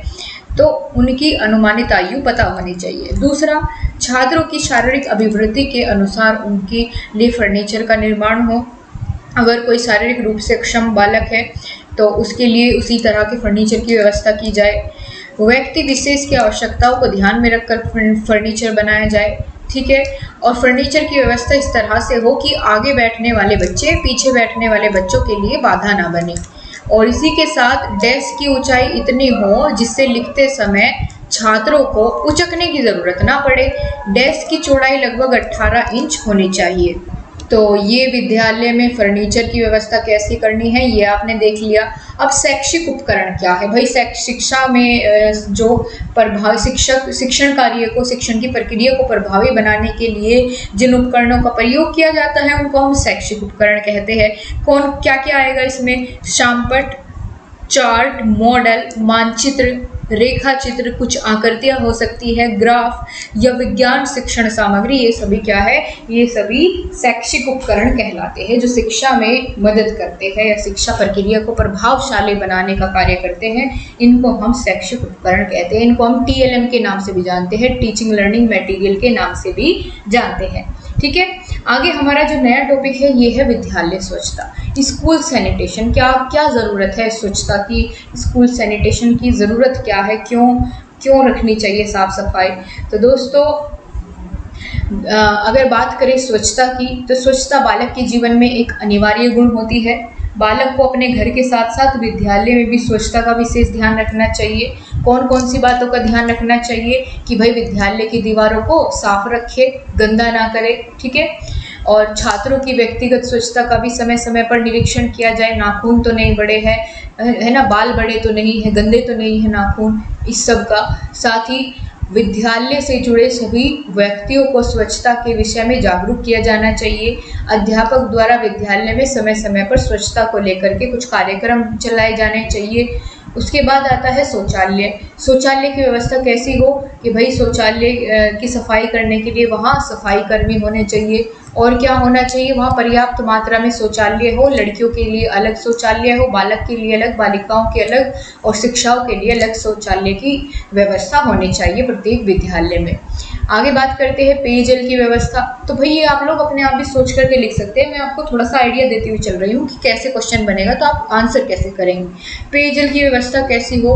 तो भाई पेयजल की व्यवस्था ऐसे स्थान पर हो जो अधिक स्वच्छ हो, ठीक है। शौचालय के आसपास पीने की व्यवस्था नहीं होनी चाहिए। साथ ही अशुद्ध पानी से क्या होता है? छात्र बीमार पड़ जाते हैं, हैजा, पेचिस, इस तरह के रोग हो जाते हैं। इसीलिए पीने का पानी जो है वो बहुत शुद्ध होना चाहिए और इसके लिए छात्रों को भी जागरूक किया जाना चाहिए कि पीने के पानी को गंदा ना करें। इसके साथ अगला अध्याय शुरू होता है जिसका नाम है वित्तीय प्रबंधन। तो देखो हमने क्या क्या कवर कर लिया इस पूरी यूनिट में, पूरे सब्जेक्ट में आपको ये प्रबंधन और यही सब सीखना है क्योंकि नाम ही इसका शैक्षिक प्रबंधन है। तो इस चैप्टर में जो अब आपका शुरू होने वाला है यहाँ हम वित्तीय प्रबंधन के बारे में जानेंगे। इससे पहले हमने मानवीय प्रबंधन सीख लिया, भौतिक प्रबंधन सीख लिया, तो तीसरा कौन सा था हमारा? वित्तीय प्रबंधन, वित्तीय संसाधनों का प्रबंधन करना। तो चलिए इसके बारे में देखेंगे अभी। तो किसी भी संस्था के संचालन के लिए वित्त की महत्वपूर्ण स्थान है, उसकी ज़रूरत पड़ती है, ठीक है। संस्था का संगठन करने की सफलता के लिए उसकी असफलता दोनों ही उसके वित्त प्रबंधन के स्तर पर निर्भर करती है कि अगर वित्त का प्रबंधन सही ढंग से किया गया है तो सफल होगा, नहीं किया गया है तो असफल होगा, ठीक है। वित्तीय प्रबंधन के क्या क्या उद्देश्य है? तो विद्यालय प्रबंधन द्वारा हम विद्यालय को वित्त प्राप्त कराने वाले स्रोत को जान सकेंगे। अगर हम वित्त प्रबंधन करेंगे तो हम ये देखेंगे कि भाई विद्यालय के पास कहाँ कहाँ से अनुदान आ रहा है, कहाँ कहाँ से वित्त प्राप्त उसको हो रहा है। साथ ही उपलब्ध वित्त के उचित समायोजन को समझ सकेंगे, कहाँ कहाँ प्रयोग करना है इसका, ठीक है। प्रबंधन में, विद्यालय प्रबंधन में वित्त का क्या महत्व है वो जान सकेंगे। इसके साथ ही दोस्तों मैंने जैसे बताया कि भाई वित्त प्राप्त करने वाले स्रोत, ठीक है। तो उन स्रोतों में अगर बात करूं तो दो तरह का धन मिलता है एक विद्यालय को, एक तो अनुदान के रूप में और दूसरा स्वयं अर्जित धन। अनुदान के रूप में वो धन होता है जो सरकार से प्राप्त होता है धन, उसको अनुदान कहते हैं। और स्वयं अर्जित धन कौन सा होता है? जो जनसाधारण की सहायता से प्राप्त होता है, किसी समिति की मदद से, या ग्राम प्रधान ने कोई धन आप कह सकते हैं डोनेट कर दिया विद्यालय के लिए, या किसी आप कह सकते हैं कि किसी भी कोई भी कर सकता है, किसी ने अपनी भूमि दे दी, तो उस तरीके से स्वअर्जित धन में आ जाएगा। आगे बात करें तो जो मैंने अनुदान की बात करी है, अनुदान तीन स्तरों पर प्राप्त किया जा सकता है। एक तो केंद्रीय स्तर से यानी केंद्रीय सरकार से, राज्य सरकार से और स्थानीय सरकार से, ठीक है, अनुदान प्राप्त किया जा सकता है। अनुदान किसे कहते हैं? सरकार से प्राप्त होने वाला धन, ठीक है। और जो अशासकीय निजी अनुदान की मैंने बात की, वो व्यक्तिगत हो सकता है, संस्थागत, ये तो कोई व्यक्ति डोनेट कर दे, कोई संस्था डोनेट कर दे, ठीक है, वो दूसरा प्रकार है। इसी के साथ दोस्तों विद्यालय को कितना अनुदान मिलता है उसके विकास के लिए, तो प्राथमिक विद्यालय को प्रतिवर्ष 5,000 रुपये मिलते हैं अनुदान में, और उच्च प्राथमिक विद्यालय को प्रतिवर्ष 7,000 रुपये अनुदान में मिलते हैं। ये बात आपने जान ली। इसी के साथ अनुदान का उपयोग कहाँ कहाँ करेगा विद्यालय, तो बहुत अच्छा क्वेश्चन है, कहाँ कहाँ उपयोग करते हैं। तो भाई जो अनुदान में प्राप्त धन है उसको विद्यालय के लिए ही खर्च करेंगे, विद्यालय के उपकरणों को लेने के लिए, उनकी मरम्मत करने के लिए, बैठने के लिए फर्नीचर, दरी, चटाई आदि खरीदने के लिए प्रयोग करेंगे, पुस्तकालय हेतु किताबें खरीदने के लिए, समाचार पत्र, ब्लैक बोर्ड, चौक डस्टर, ये सभी खरीदने के लिए, नक्शे, दीवार घड़ी, इन सबको खरीदने के लिए हम प्रयोग करते हैं किसका? अनुदान का। और विद्यालय की सफाई हेतु आवश्यक सामग्री जो लाएंगे वो भी विद्यालय के सौंदर्यीकरण के लिए जो सामग्री आएगी वो भी हम अनुदान से प्राप्त धन से ही खरीदते हैं। इसके साथ सहायक अनुदान किसे कहते हैं? तो सहायक अनुदान की अगर बात करूं मैं तो ये होता है, सहायक अनुदान दोस्तों वह सहायता होती है जो किसी भी संगठन को या व्यक्ति को दी जाती है, ठीक है। शिक्षा जैसे लोक कल्याण के कार्य की सहायतार्थ दिया जाता है, यानी आप मान के चलिए कि अगर कोई व्यक्ति या कोई संगठन शिक्षा जैसे लोक कल्याण कार्य में अपनी मदद देना चाहता है, सहायता देना चाहता है, तो उसको हम उस सहायता को, जो कि एक आप कह सकते हैं कि एक तरह से वित्तीय रूप में हो सकती है, वो सहायता किसी भी रूप में हो सकती है, तो यानी जो सहायता के उद्देश्य से दिया जाने वाला अनुदान है वो सहायक अनुदान है। इतना आप समझ लीजिए बस यहाँ पर। बाकी सीखने सिखाने की प्रक्रिया में वित्तीय प्रबंधन किस प्रकार सहायक है, तो उत्तम शिक्षा व्यवस्था शिक्षा विकास का आधार है और अच्छी शिक्षा व्यवस्था की वित्तीय व्यवस्था पर निर्भर करती है। यानी एक अच्छी शिक्षा व्यवस्था उत्तम शिक्षा व्यवस्था शिक्षा विकास का आधार होती है और अच्छी शिक्षा व्यवस्था जो है वहाँ की वित्तीय व्यवस्था पर निर्भर करती है। इसलिए सीखने सिखाने की प्रक्रिया में वित्तीय प्रबंधन आवश्यक है। इसके साथ ही हम बात करेंगे कि शासन द्वारा प्राप्त धनराशि का उपयोग करते समय किन किन बातों का ध्यान रखना चाहिए। अब जो हमें धनराशि प्राप्त हुई है, यानी मान के चलिए आप विद्यालय के प्रधान अध्यापक हैं, आपको विद्यालय में जो आपको अनुदान प्राप्त हुआ है उससे कुछ सामान लेकर के आना है विद्यालय के लिए, तो आप किन किन बातों का ध्यान रखेंगे। सबसे पहला है क्रय एवं भुगतान के नियमों का पालन आपको रखना है। कोई चीज़ खरीद रहे हैं उसका तुरंत आपको पेमेंट करना है, या ऐसे मान करके चलिए कि आपको किसी से उधारी नहीं रखनी है कि अगले अनुदान आएगा तब आपका पे करूंगा, ठीक है। यानी जितने संसाधन है उसके अनुसार आपको चीज़ें खरीदनी है। क्रय की जाने वाली वस्तु की गुणवत्ता का स्तर आपको अवश्य सुनिश्चित कर लेना चाहिए। ऐसा नहीं आप लेकर के आए, अगले दिन वो बच्चों ने तोड़ दिया, आप फिर से लेने गए हैं, तो उसकी गुणवत्ता अच्छी हो, ठीक है। क्रय की जाने वाली वस्तुओं के लिए निर्धारित बजट और एवं सीमा एवं उपयोग अवधि को ध्यान में रखना चाहिए। यानी जितना बजट है विद्यालय का, जितना उसको अनुदान में प्राप्त हुआ है उसके अनुसार उसको देखना है कि कितनी चीज़ें उसको खरीदनी है, ठीक है। तो ये चीज़ हो गई, ये अपने ध्यान में रखनी चाहिए, अपने दिमाग में बातें रखनी चाहिए जब उस धनराशि का उपयोग करते हैं। साथ ही वित्तीय अभिलेख कौन कौन से होते हैं, कई बार पूछ लिया जाता है। अभिलेख का मतलब होता है दोस्तों रजिस्टर, जिन रजिस्टर में वित्त से संबंधित सारी जानकारियां लिखी होती है, कितना पैसा आया, कितना कहाँ गया, कहाँ खर्च हो रहा है, वो सब रजिस्टर जिसमें वित्त से संबंधित जानकारी या डाटा इकट्ठा करना होगा उनको हम वित्त अभिलेख कहेंगे।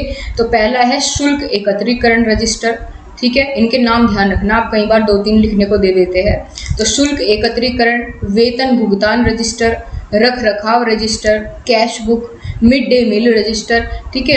यानी इनमें पूरा लेखा जोखा होता है कि कहाँ कितना खर्च हो रहा है। मिड डे मील रजिस्टर में कि भाई मिड डे मील पर कितना खर्च किया जा रहा है, ठीक है।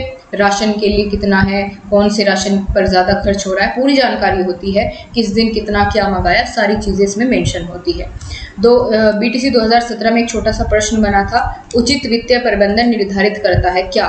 उचित वित्तीय प्रबंधन, दोस्तों अगर उचित वित्तीय प्रबंधन होगा तो जाहिर सी बात है कि उसको हम क्या कहेंगे, सफल प्रबंधन कहेंगे, ठीक है। और उचित वित्तीय प्रबंधन की सफलता को निर्धारित करता है। ऐसे ये MCQ में पूछा गया था और ऑप्शन दिए गए थे, प्रबंधन की सफलता को, प्रबंधन की असफलता को।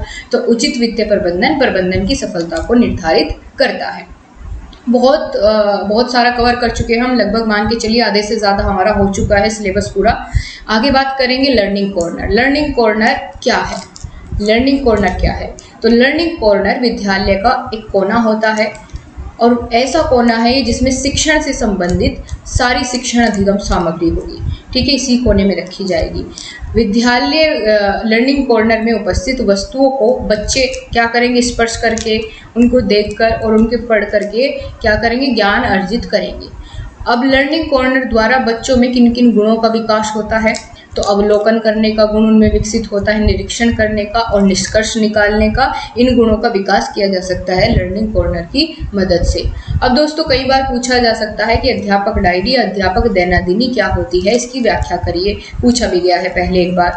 तो शिक्षक डायरी से आशय है उस अभिलेख से है जिसमें एक शिक्षक की वर्ष भर की गतिविधियों का सारा लेखा जोखा होता है कि वर्ष भर उस शिक्षक ने क्या पढ़ाया, कौन सी कक्षा को पढ़ाया, उस कक्षा में कितने छात्र थे, छात्रों का नाम क्या था, उनका पता क्या था, कौन सी विधि प्रयोग की और कितने उस छात्र में उस कक्षा में प्रतिभाशाली बालक थे, कितने समस्यात्मक बालक थे, प्रतिदिन उसने क्या क्या पढ़ाया, कौन से विषय में कितना पढ़ाया, कौन सा चैप्टर पढ़ाया, ठीक है, उदाहरण कौन से दिए, साप्ताहिक रूप से पूरी जानकारी होगी। तो यही चीज़ें यहाँ बताई गई है कि छात्रों का नाम, पता, शिक्षण विधि कौन सी प्रयोग की, प्रतिभाशाली छात्रों की सूची भी इसमें रहती है।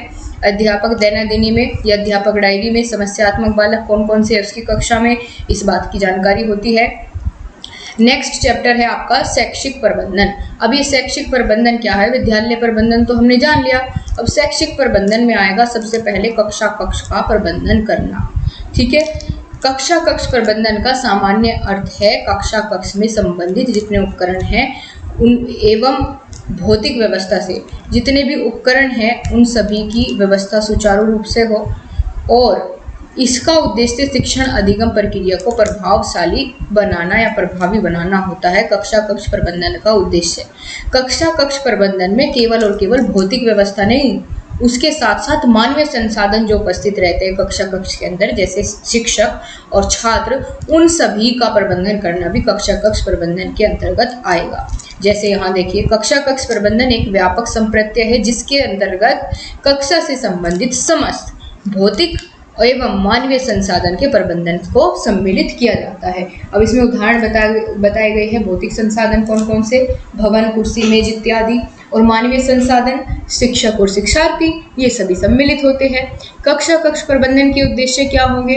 तो भाई आप थोड़ा सा सोच करके चलिए, जब कक्षा कक्ष प्रबंधन होगा और इसका उद्देश्य क्या होगा? प्रबंधन इसलिए तो किया जा सकता है ताकि जिसका जो काम है वो अच्छे से हो सके। भाई शिक्षक पढ़ाने आया है तो वो भी अपना अच्छे से पढ़ाए, ठीक है, शिक्षार्थी पढ़ने आया है तो वो भी पढ़ करके जाए और दोनों ही लाभान्वित हो, ठीक है। साथ ही कक्षा कक्ष को संपूर्ण सुविधाओं से संपन्न बनाना जिससे शिक्षण अधिगम प्रक्रिया को रुचिपूर्ण बनाया जा सके, इसलिए कक्षा कक्ष प्रबंधन किया जाता है। शिक्षण अधिगम प्रक्रिया को सरल और प्रभावशाली बनाना जिससे छात्रों का अधिगम स्तर उच्च हो सके, ये कक्षा कक्ष प्रबंधन के क्या है? उद्देश्य है, जिनको हम शैक्षिक प्रबंधन भी कह देते हैं, ठीक है, क्योंकि इसमें शिक्षा का प्रबंधन ही हो रहा है एक तरह से अगर देखा जाए। अब दोस्तों आगे बढ़ने से पहले एक छोटा सा मोटिवेशन आपके लिए, या आप कह लीजिए कि कुछ लाइंस है जो मैंने सुनी, मुझे बहुत अच्छी लगी, मैं आपके साथ शेयर करना चाहूँगी क्योंकि थोड़ी सी देर की बात है, अभी हम इसको फटाफट से पूरा कर लेंगे, ठीक है। 2 घंटे से पहले आज का टारगेट है मेरे इस क्लास को पूरा करने का बहुत बढ़िया तरीके से, ताकि आपको समझ भी आए। तो सुनिएगा ध्यान से, 2 लाइनें हैं कि दोपहर तक बिक गया बाजार में एक एक झूठ, दोपहर तक बिक गया बाजार में एक एक झूठ, शाम तक बैठे रहे हम अपनी सच्चाई लिए, शाम तक बैठे रहे हम अपनी सच्चाई लिए। दोपहर तक बिक गया बाजार में एक एक झूठ, और शाम तक बैठे रहे हम अपनी सच्चाई लिए, हमारी सच्चाई नहीं बिकी। तो यही है आजकल का दिखावटी दुनिया, जो कहती कुछ और है और करती कुछ और है। लेकिन वही बात है कि सच्चाई भले ही ना बिके, देर तक टिकी रहे, लेकिन वही बात है कि उसकी अपने आप में वैल्यू ही अलग होती है। आजकल दिखावटी लोगों का ज़माना ज़्यादा है, तो क्या ही करे, सच्चाई है। चलिए दोस्तों, मुझे लगता है इससे तो आप थोड़ा सा और अलग ही सोचने लगे होंगे कुछ। चलो कोई बात नहीं, अपने टॉपिक पर वापस आओ फटाफट से। यहाँ हम बात करेंगे अब कक्ष प्रबंधन के महत्वपूर्ण बिंदु कौन कौन से हो सकते हैं। भाई कक्ष का प्रबंधन करना है, इसका मतलब ये है कि कक्ष में कहीं भी कोई कमी नहीं छोड़नी है। अब कैसे करेंगे उसका प्रबंधन, सोच के चलो। सबसे पहले तो जो वहाँ की बैठक व्यवस्था है, कक्षा की बैठने की व्यवस्था है, उसको सही करेंगे। ठीक है, कैसे सही करेंगे, यानी उचित क्रम में बैठने की व्यवस्था हो, फर्नीचर सही क्रम में लगाया गया हो ताकि पिछले वाले बच्चे भी आसानी से सामने ब्लैक बोर्ड को देख पाए। इसके साथ साथ कक्षा में उचित प्रकाश की भी व्यवस्था हो, भाई अंधेरा ना हो कक्षा में। ठीक है, शिक्षण अधिगम सामग्री इस प्रकार से रखी जाए कक्षा में ताकि बच्चे उसको आसानी से देख पाए और प्रयोग कर सके। दीवार पर उपयुक्त ऊंचाई पर शामपट हो ताकि सब उसको इजीली देख पाए। ठीक है, तो ये था हमारा ये वाला टॉपिक। अब नेक्स्ट चैप्टर की शुरुआत होती है अध्याय 7, जिसका नाम है समय प्रबंधन। समय प्रबंधन, अब ये समय प्रबंधन क्या है भाई? समय प्रबंधन में दोस्तों हमें सबसे पहले जानना पड़ेगा विद्यालय समय तालिका, स्कूल टाइम टेबल। भाई समय प्रबंधन, समय का प्रबंधन तभी तो होगा जब हम टाइम टेबल बनाएंगे, तो वही है। चलिए टाइम टेबल देखेंगे कैसा होता है एक विद्यालय का टाइम टेबल, विद्यालय की समय तालिका। विद्यालय के टाइम टेबल को, समय तालिका को विद्यालय की दूसरी घड़ी के नाम से भी जाना जाता है। अभी जान करके चलिए, हालांकि मैं आगे भी बताऊंगी, लेकिन यही जान लीजिए विद्यालय की समय तालिका को विद्यालय की दूसरी घड़ी भी कहा जाता है। एसजी स्टेज के अनुसार विद्यालय की जिस तालिका, योजना या चार्ट के अनुसार प्रतिदिन में निर्धारित समय को विभिन्न विषयों, क्रियाओं एवं कक्षाओं के मध्य प्रदर्शित किया जाता है, समय विभाग चक्र या समय तालिका कहलाते हैं। क्या कहा गया है इसमें ये कहा गया है कि विद्यालय की जिस तालिका के या किसी योजना के या किसी चार्ट के अनुसार, चार्ट भी तालिका ही है, इसका यहाँ पर तात्पर्य चार्ट और योजना का मतलब तालिका से ही है। ठीक है, टाइम टेबल से ही है। तो विद्यालय की जिस तालिका के अनुसार प्रतिदिन में निर्धारित जो कार्य है उनको समय के अनुसार पूरा करना ही क्या कहलाएगा? समय विभाग चक्र या समय तालिका कहलाता है। अब इसकी आवश्यकता क्यों है, महत्व क्या है विद्यालय समय तालिका के? तो भाई सबसे पहले देखिए कि समय तालिका विद्यालय कार्यों के व्यवस्थित संचालन के लिए एक बहुत महत्वपूर्ण साधन के रूप में कार्य करता है। ठीक है, साधन के रूप में कार्य करता है, साधक नहीं है, साधन है। समय सारणी पूरे विद्यालय पर नियंत्रण का कार्य करती है। समय सारणी के विधिवत प्रयोग से नियमितता की आदत पड़ती है, उत्तरदायित्व की भूमिका या भावना का विकास होता है। समय तालिका समय के सदुपयोग करने में सहायक होती है।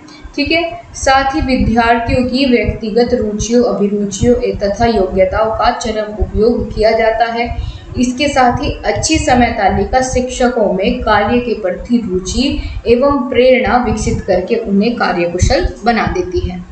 इसके साथ दोस्तों विद्यालय समय तालिका के निर्माण के कुछ सिद्धांत होते हैं। कौन कौन से सिद्धांत, तो अब हम आगे जानेंगे इन सिद्धांतों के बारे में, लेकिन उससे पहले समय तालिका को दूसरी घड़ी के नाम से जानते हैं विद्यालय की। ये देखो मैंने आपको पहले ही बताया था और ये आपके एमसीक्यू में पूछा गया था एक बार। ठीक है, साथ ही विद्यालय की समय तालिका में क्या क्या कौन कौन से तथ्य शामिल होते हैं, तो उसमें बालकों के हित को देखते हुए उनसे संबंधित तथ्य होते हैं कि भाई किस कक्षा के लिए कौन सा शिक्षक उस कक्षा में जाएगा पढ़ाने के लिए। ठीक है, और बालकों के लिए खेलने का घंटा कौन सा होगा ये भी निर्धारित होगा उसमें।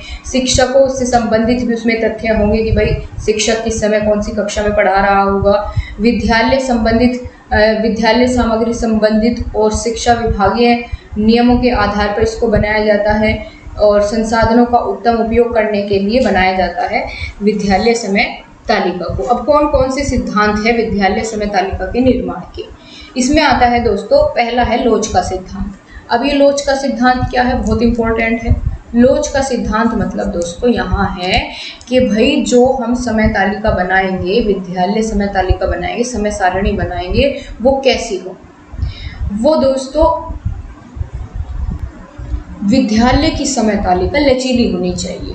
ठीक है, विद्यालय की समय तालिका कैसी होनी चाहिए? लचीली होनी चाहिए, कठोर नहीं होनी चाहिए, और उसमें समय के अनुसार या सिचुएशन के अकॉर्डिंग उसमें हम परिवर्तन कर सकें, उसमें परिवर्तन की भी गुंजाइश होनी चाहिए आवश्यकताओं के अनुसार। देखिए यहाँ क्या लिखा हुआ है, हम जानते हैं कि विद्यालय के कार्य को सुचारू रूप से चलाने के लिए समय सारणी एक साधन है, ना कि साधन है। इस साधन को कठोर नहीं होना चाहिए, बल्कि विद्यार्थी और अध्यापकों की विशेष आवश्यकताओं को पूरा करने के लिए इसमें समायोजन और परिवर्तन की गुंजाइश होनी चाहिए। यही बात है कि विद्यालय की समय सारणी लोच के सिद्धांत से मतलब है लचीली होनी चाहिए, समय के अनुसार और आवश्यकता के अनुसार उसको परिवर्तित किया जा सके। दूसरा सिद्धांत है दोस्तों न्याय का सिद्धांत। विद्यालय समय सारणी का जो सिद्धांत हमने एक जान लिया, लोच का सिद्धांत। दूसरा कौन सा है? न्याय का सिद्धांत। अब न्याय के सिद्धांत का मतलब ये है कि जो वहाँ पर कार्यरत अध्यापक है उनको एक तो उनकी योग्यता के अनुसार काम मिले, ठीक है, जिसकी योग्यता है उसके अनुसार उसको कार्य मिले, वही विषय उसको पढ़ाने को दिया जाए। और साथ ही साथ इस सिद्धांत में एक और बात आएगी कि शिक्षा का समान भार होना चाहिए, शिक्षण का समान भार सभी अध्यापकों पर समान भार हो शिक्षण का, और किसी भी शिक्षक के लगातार पीरियड ना होने चाहिए, बीच में उसको रेस्ट भी मिलना चाहिए। साथ ही तीसरा सिद्धांत आता है विविधता का सिद्धांत। अब ये विविधता का सिद्धांत से क्या मतलब है? इसका मतलब दोस्तों ये है, ये बच्चों को ध्यान में रखते हुए केंद्र में रख करके सोचा गया है विविधता के सिद्धांत में कि जो कठिन पीरियड है, कठिन विषयों के पीरियड है, वो लगातार ना हो। दूसरा, एक कक्षा में दिन भर एक कक्षा को दिन भर एक ही कक्षा में ना बैठाए, क्योंकि प्राथमिक स्तर के बच्चे हैं, बहुत ही बेचैन होते हैं, ठीक है, उनको बहुत ज़्यादा घूमना फिरना या एक जगह बैठे रहना बहुत भारी लगता है। साथ ही एक ही अध्यापक उनकी लगातार कक्षा ना ले, ताकि उनका इंटरेस्ट बना रहे, अलग अलग शिक्षक उनको पढ़ाने के लिए आए। तो ये कुछ सिद्धांत हमने जाने विद्यालय की समय तालिका से संबंधित। अब यहाँ दोस्तों आपको बताया गया है समय सारणी के प्रकार, किस किस प्रकार की समय सारणी होती है, किस किस के लिए बनाई जाती है। तो पहली होती है कक्षावार समय सारणी, हर एक कक्षा के लिए अलग अलग समय सारणी बनेगी। दूसरी होती है अध्यापकवार समय सारणी, यानी प्रत्येक अध्यापक के लिए अलग अलग।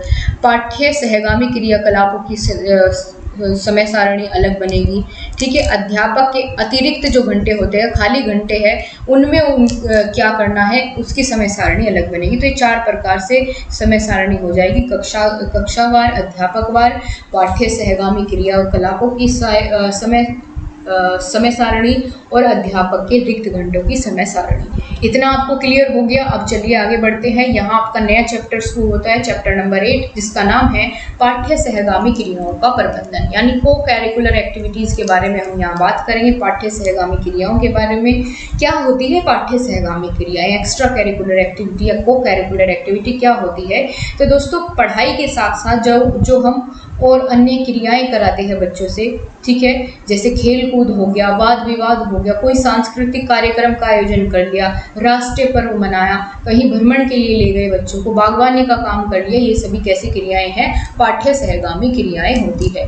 पाठ्य सहगामी क्रियाओं से आशय उन क्रियाओं से है जो पाठ्यक्रम के साथ साथ विद्यालय में कराई जाती है, जैसे खेल कूद, वाद विवाद, निबंध, सांस्कृतिक कार्यक्रम, राष्ट्रीय पर्व, शैक्षिक भ्रमण, बागवानी इत्यादि, ये सभी पाठ्य सहगामी क्रियाएं होती हैं।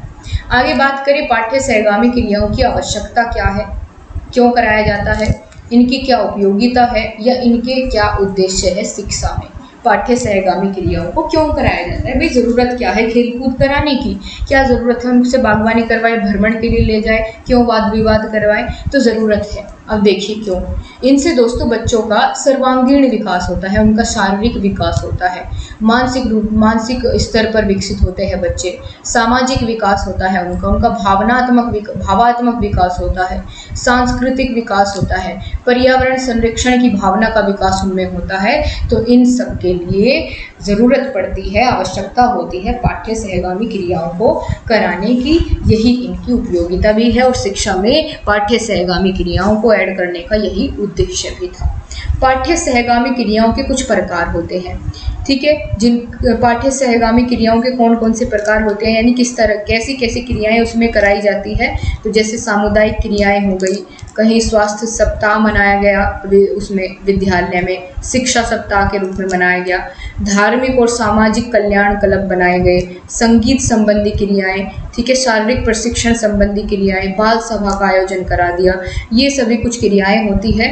अब दोस्तों शैक्षिक भ्रमण क्या है, ये पूछ लिया जाता है आपसे कई बार। तो शैक्षिक भ्रमण क्या है? शैक्षिक भ्रमण में क्या होता है, बच्चों को किसी क्षेत्र विशेष या स्थान का सूक्ष्म अवलोकन करके उसका वास्तविक ज्ञान प्राप्त करते हैं शैक्षिक भ्रमण में। यानी बच्चों को कहीं घुमाने के लिए ले जाया जाता है किसी विशेष स्थान पर, जहाँ बच्चे क्या करेंगे, वहाँ की वस्तुओं का, व्यक्तियों का सूक्ष्म अवलोकन करेंगे, जो भी वहाँ देखेंगे, और उसका वास्तविक ज्ञान प्राप्त करेंगे। ये है शैक्षिक भ्रमण। शैक्षिक भ्रमण जो है वो सबसे पुरानी दृश्य सामग्री माना जाता है। शैक्षिक भ्रमण के लिए कौन कौन से स्थान हो सकते हैं, तो ये आपके आरंभिक स्तर पर भाषा विषय में भी पूछा गया प्रश्न था प्रीवियस ईयर पेपर में कि शैक्षिक भ्रमण के लिए कौन कौन से स्थान हो सकते हैं। तो संग्रहालय में घुमाने के लिए ले जा सकते हैं, म्यूजियम जिसको बोलते हैं, और भूमि संरक्षण स्थल, मौसम कार्यालय, चिड़ियाघर, कृषि केंद्र इत्यादि इन सभी स्थानों पर ले जा सकते हैं। शैक्षिक भ्रमण के क्या क्या उद्देश्य है, क्यों ले जाते हैं, उद्देश्य क्या है?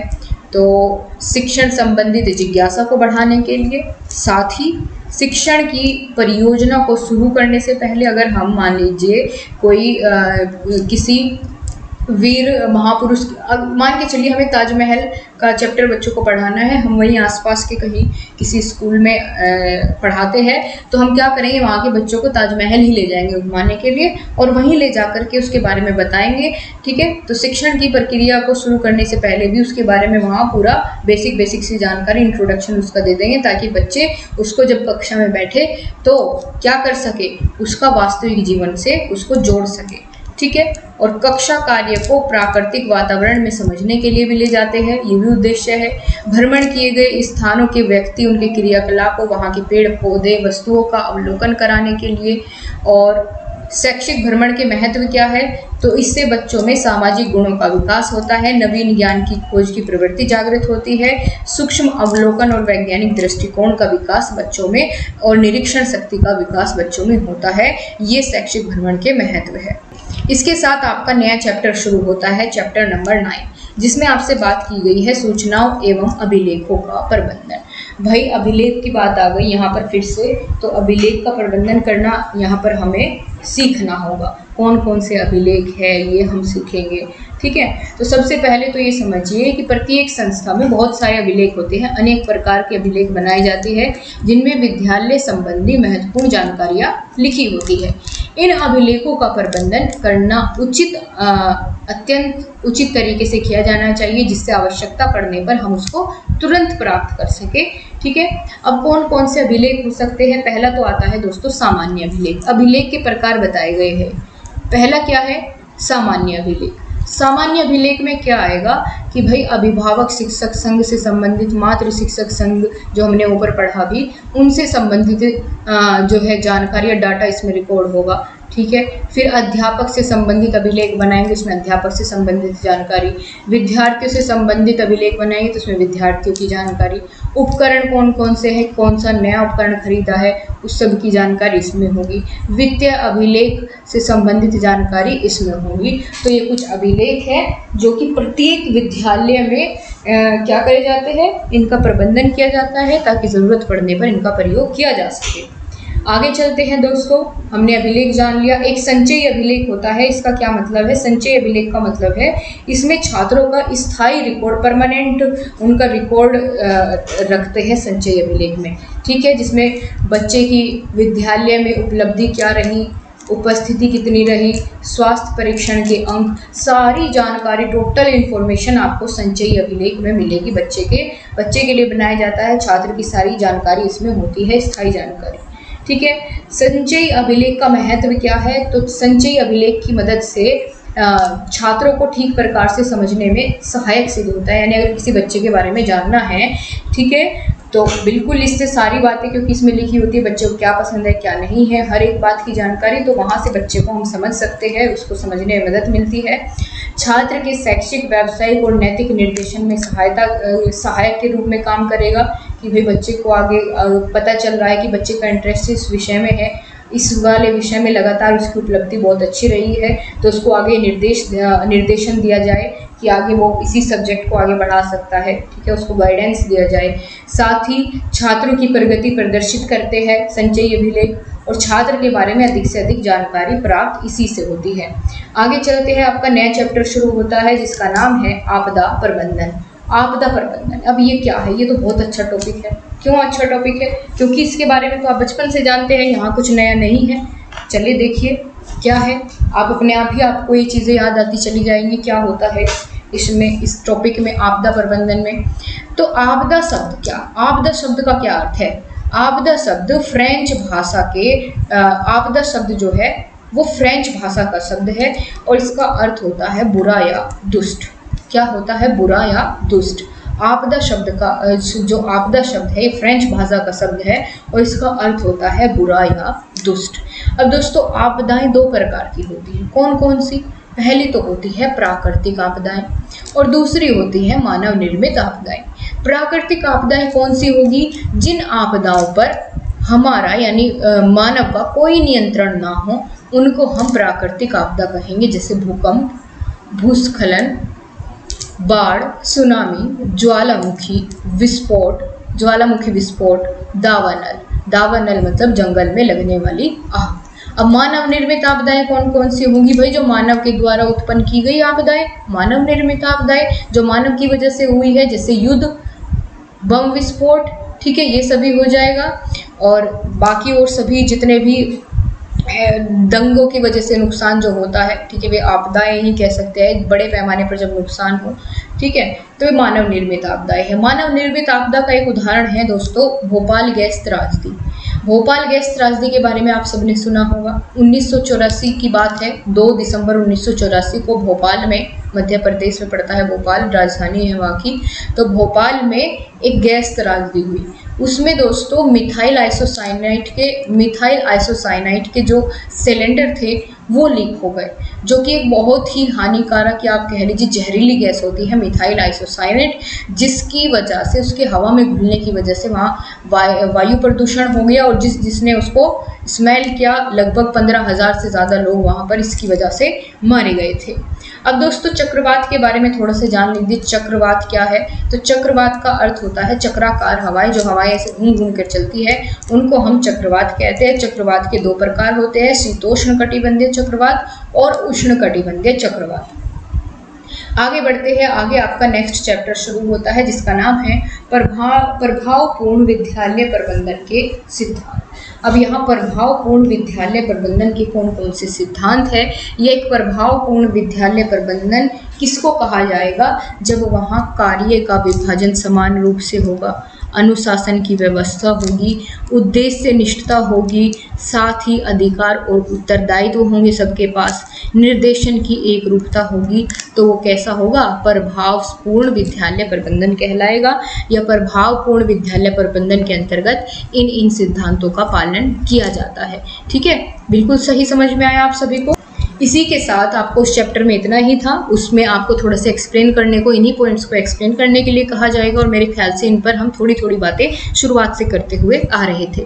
ठीक है, जैसे कार्य विभाजन मैंने बताया था कि प्रत्येक अध्यापक को समान कार्य का विभाजन किया जाए। ठीक है, इसी तरीके से आपको उनको एक्सप्लेन करना है। तो नेक्स्ट चैप्टर है चैप्टर नंबर 12, जिसका नाम है विद्यालय प्रबंधन में विभिन्न अभिकर्मियों की क्या क्या भूमिका होती है। तो प्राचार्य की विद्यालय में भूमिका एवं कार्य, क्या क्या कार्य है? तो प्राचार्य का क्या कार्य है? सबसे पहले तो यही देखिए, तो प्रधानाचार्य विद्यालय के बाहरी और आंतरिक प्रशासन के मध्य एक कड़ी के रूप में कार्य करता है। ठीक है, बिल्कुल। और क्या क्या कार्य होंगे भाई? नियोजन करना, योजना बनाना, फिर क्या करना? प्रशासन में शिक्षक की भूमिका होती है, वहाँ के प्रधान अध्यापक की कह लीजिए। साथ ही व्यवस्था को बनाए रखना, पर्यवेक्षण का कार्य इनका होगा, निर्देशन देने का, मूल्यांकन और नियंत्रित करने का भी जो है कार्य होगा आपका किसका? प्राचार्य का। इसके साथ ही नियोजन क्या होता है, मैंने आपको शुरुआत में बताया था, योजना बनाना, ठीक है, बिल्कुल। उसके साथ पर्यवेक्षण क्या होता है भाई? विद्यालय में जो व्यवस्था की गई है वो सुचारू रूप से चल रही है या नहीं, इस बात का पता लगाना ही क्या कहलाता है? पर्यवेक्षण कहलाता है। चलो जी, यहाँ इतना कवर हो गया। आगे बढ़ते हैं। आगे आता है आपका मातृ शिक्षक संघ। अब ये मातृ शिक्षक संघ क्या है? इसका एक दो बार जिक्र पहले भी हुआ, लेकिन वहाँ हमने इसके बारे में बात नहीं की। अब यहाँ करेंगे इसके बारे में बातचीत। क्या है मातृ शिक्षक संघ? दोस्तों, मातृ शिक्षक संघ जो है, ये जो बच्चे वहाँ स्कूल में पढ़ने वाली जो लड़कियाँ होती है, बालिकाएं होती है, उनकी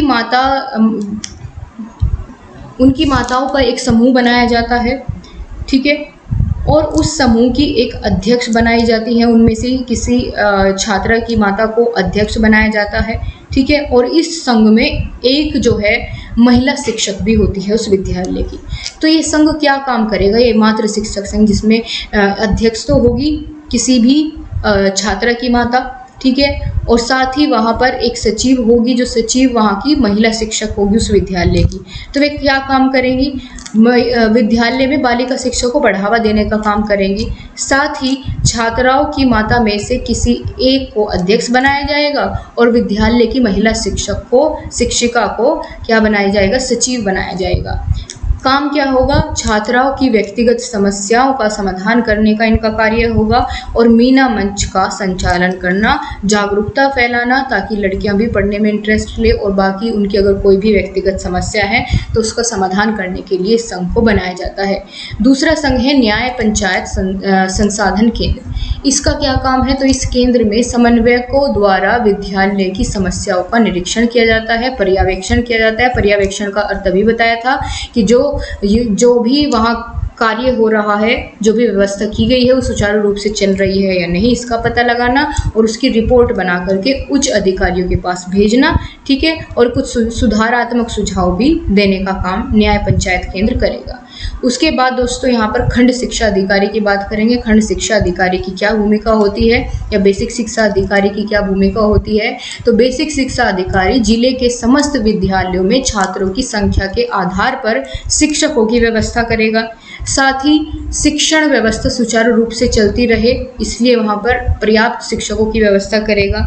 साथ ही प्राथमिक विद्यालयों को खोलने की स्वीकृति भी प्रदान करने का प्रस्ताव भेजता है।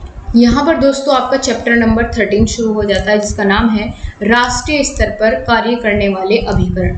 राष्ट्रीय स्तर पर कौन कौन सी संस्थाएं हैं जो कार्य कर रही है, ठीक है, शिक्षा के सुधार के लिए? तो सबसे पहले बात करेंगे NCERT। NCERT की फुल फॉर्म क्या है पूछ ली जाती है, national council of educational research and training, यानी राष्ट्रीय शैक्षिक अनुसंधान और प्रशिक्षण परिषद। इसकी स्थापना कब हुई? तो 1961 में इसकी स्थापना होती है। उद्देश्य क्या है? स्कूली शिक्षा की गुणवत्ता को सुधारना और राष्ट्रीय स्तर पर इसके लिए प्रयास करना, ताकि स्कूली शिक्षा की गुणवत्ता में सुधार लाया जा सके। क्लियर है? आगे बात करेंगे। आगे दोस्तों जो नया यहाँ पर एक और आप हेडिंग देख पा रहे हैं, NCTE, तो राष्ट्रीय स्तर पर कार्य करने वाला अभिलेख है। ये NCTE का मतलब क्या है? National council of teacher education. ये राष्ट्रीय शिक्षक शिक्षा परिषद है, राष्ट्रीय शिक्षक शिक्षा परिषद। इसकी स्थापना हुई 1995 को दिल्ली में। क्या कार्य है? तो शिक्षकों की शिक्षा की व्यवस्था करना, उनमें संशोधन करना, यहाँ शिक्षकों को ही शिक्षित करने की व्यवस्था इसके अंतर्गत की गई है। और साथ ही साथ ये पाठ्यक्रम का निर्धारण करेगी उनके लिए, शिक्षकों के लिए, और शिक्षक शिक्षा के क्षेत्र में नवीन आवश्यक परिवर्तन क्या है सरकार को सुझाव देगी, उसके लिए न्यूनतम योग्यता एवं वेतन का निर्धारण करेगी NCTE। इसके साथ आगे हम बात करेंगे न्यूपा। न्यूपा क्या है? NUEPA national university of education planning and administrative, यानी राष्ट्रीय शैक्षिक योजना एवं प्रशासन विश्वविद्यालय। इसकी स्थापना 1962 में हुई और कहाँ, नई दिल्ली में। क्लियर है आपको, नई दिल्ली में इसका हेडक्वार्टर है। इसके साथ ही उद्देश्य क्या है इसका संगठन करने की, स्थापना करने के, तो शैक्षिक योजना और प्रशासन में शोध प्रशिक्षण का विस्तार करने के लिए, ठीक है, बिल्कुल इसका कार्य करेगा। और साथ ही साथ सहायता अनुदान प्राप्त करना, प्रदान करना और शोध कार्य को बढ़ावा देना इसका कार्य है। इसके बाद हम बात करेंगे दोस्तों इग्नू के बारे में, Indira Gandhi national open university, Indira Gandhi राष्ट्रीय मुक्त विश्वविद्यालय। इसकी स्थापना 1985-86 के बीच हुई, ठीक है। ये कन्फ्यूज़न है थोड़ा सा कि 85 में हुई या 86 में, अलग अलग जगह अलग अलग आपको ये दिया गया है। अगर ऑप्शनल में इन दोनों में से एक मिले तो आपको एक ही मिलेगा वैसे डेफिनेटली, तो आप उनमें से एक चूज़ करना, बाकी अगर लिखने को आ जाए तो आप इसको ज़्यादा अहमियत देंगे, ठीक है। दिल्ली में इसकी स्थापना हुई। कार्य क्या है, तो स्नातक उच्च शिक्षा, तकनीकी शिक्षा हेतु छात्रों को पाठ्यक्रम के निर्माण करना उनके लिए, और साथ ही उनको ऑनलाइन पढ़ने का मौका देना। अगर वो विद्यालय में उपस्थित होकर नहीं पढ़ सकते हैं तो इग्नू एक ऐसा प्लेटफॉर्म है जहां पर रेडियो, दूरदर्शन या ऑनलाइन इंटरनेट के माध्यम से अपनी शिक्षा को आगे बढ़ाते हैं, ठीक है, बिल्कुल। आगे बात करते हैं हम NIOS। NIOS क्या है, national institute of open schooling, यानी राष्ट्रीय मुक्त विद्यालय शिक्षा संस्थान। तो ये तो उच्च कक्षाओं के लिए हो गए, उच्च शिक्षा के लिए जो इग्नू है। लेकिन NIOS क्या है, ये स्कूलों के लिए है, ठीक है, भारत में मुक्त विद्यालयों के लिए है। मुक्त विद्यालय शिक्षा कार्यक्रम को बढ़ावा देना, और ये भी कैसे, ऑनलाइन तरीके से दूरस्थ शिक्षा या मुक्त शिक्षा जिसको बोलते हैं, ऑनलाइन मोड में तैयारी करना, या आप कह सकते हैं कि इंटरनेट के माध्यम से तैयारी करना। एडमिशन ले लेते हैं बच्चे और इंटरनेट के माध्यम से वहाँ से तैयारी करते हैं, अपना एग्ज़ाम देते रहते हैं, ठीक है। तो इस तरीके से ये NIOS इंस्टीट्यूट जो है ये कार्य करता है। पूर्व स्नातक स्तर तक शिक्षा को बढ़ावा देने का इसका उद्देश्य है NIOS का। आगे हम बात करेंगे दोस्तों राज्य स्तर पर कार्य करने वाले अभिकरण, जिनमें सबसे पहला नाम आता है SCERT का। SCERT की फुल फॉर्म होती है state council of educational research and training, यानी राज्य शिक्षा अनुसंधान एवं प्रशिक्षण परिषद। अगर बात करें दोस्तों SCERT की स्थापना कब हुई, तो इसको थोड़ा सा यहाँ करेक्ट करिए आप, क्योंकि उत्तर प्रदेश की बात कर रहे हैं, उत्तर प्रदेश से संबंधित ही हम जानेंगे। हमें नहीं पता केंद्र स्तर पर कब हुई, लेकिन हमें यहाँ उत्तर प्रदेश स्तर पर ही जाननी है, इसलिए इसको आप यहाँ करेक्ट करके करेंगे 1981, ठीक है। क्या करेंगे आप यहाँ 1981 करेंगे। उत्तर प्रदेश में SCERT की स्थापना कब हुई थी, 1981 में हुई थी, ये याद रखना।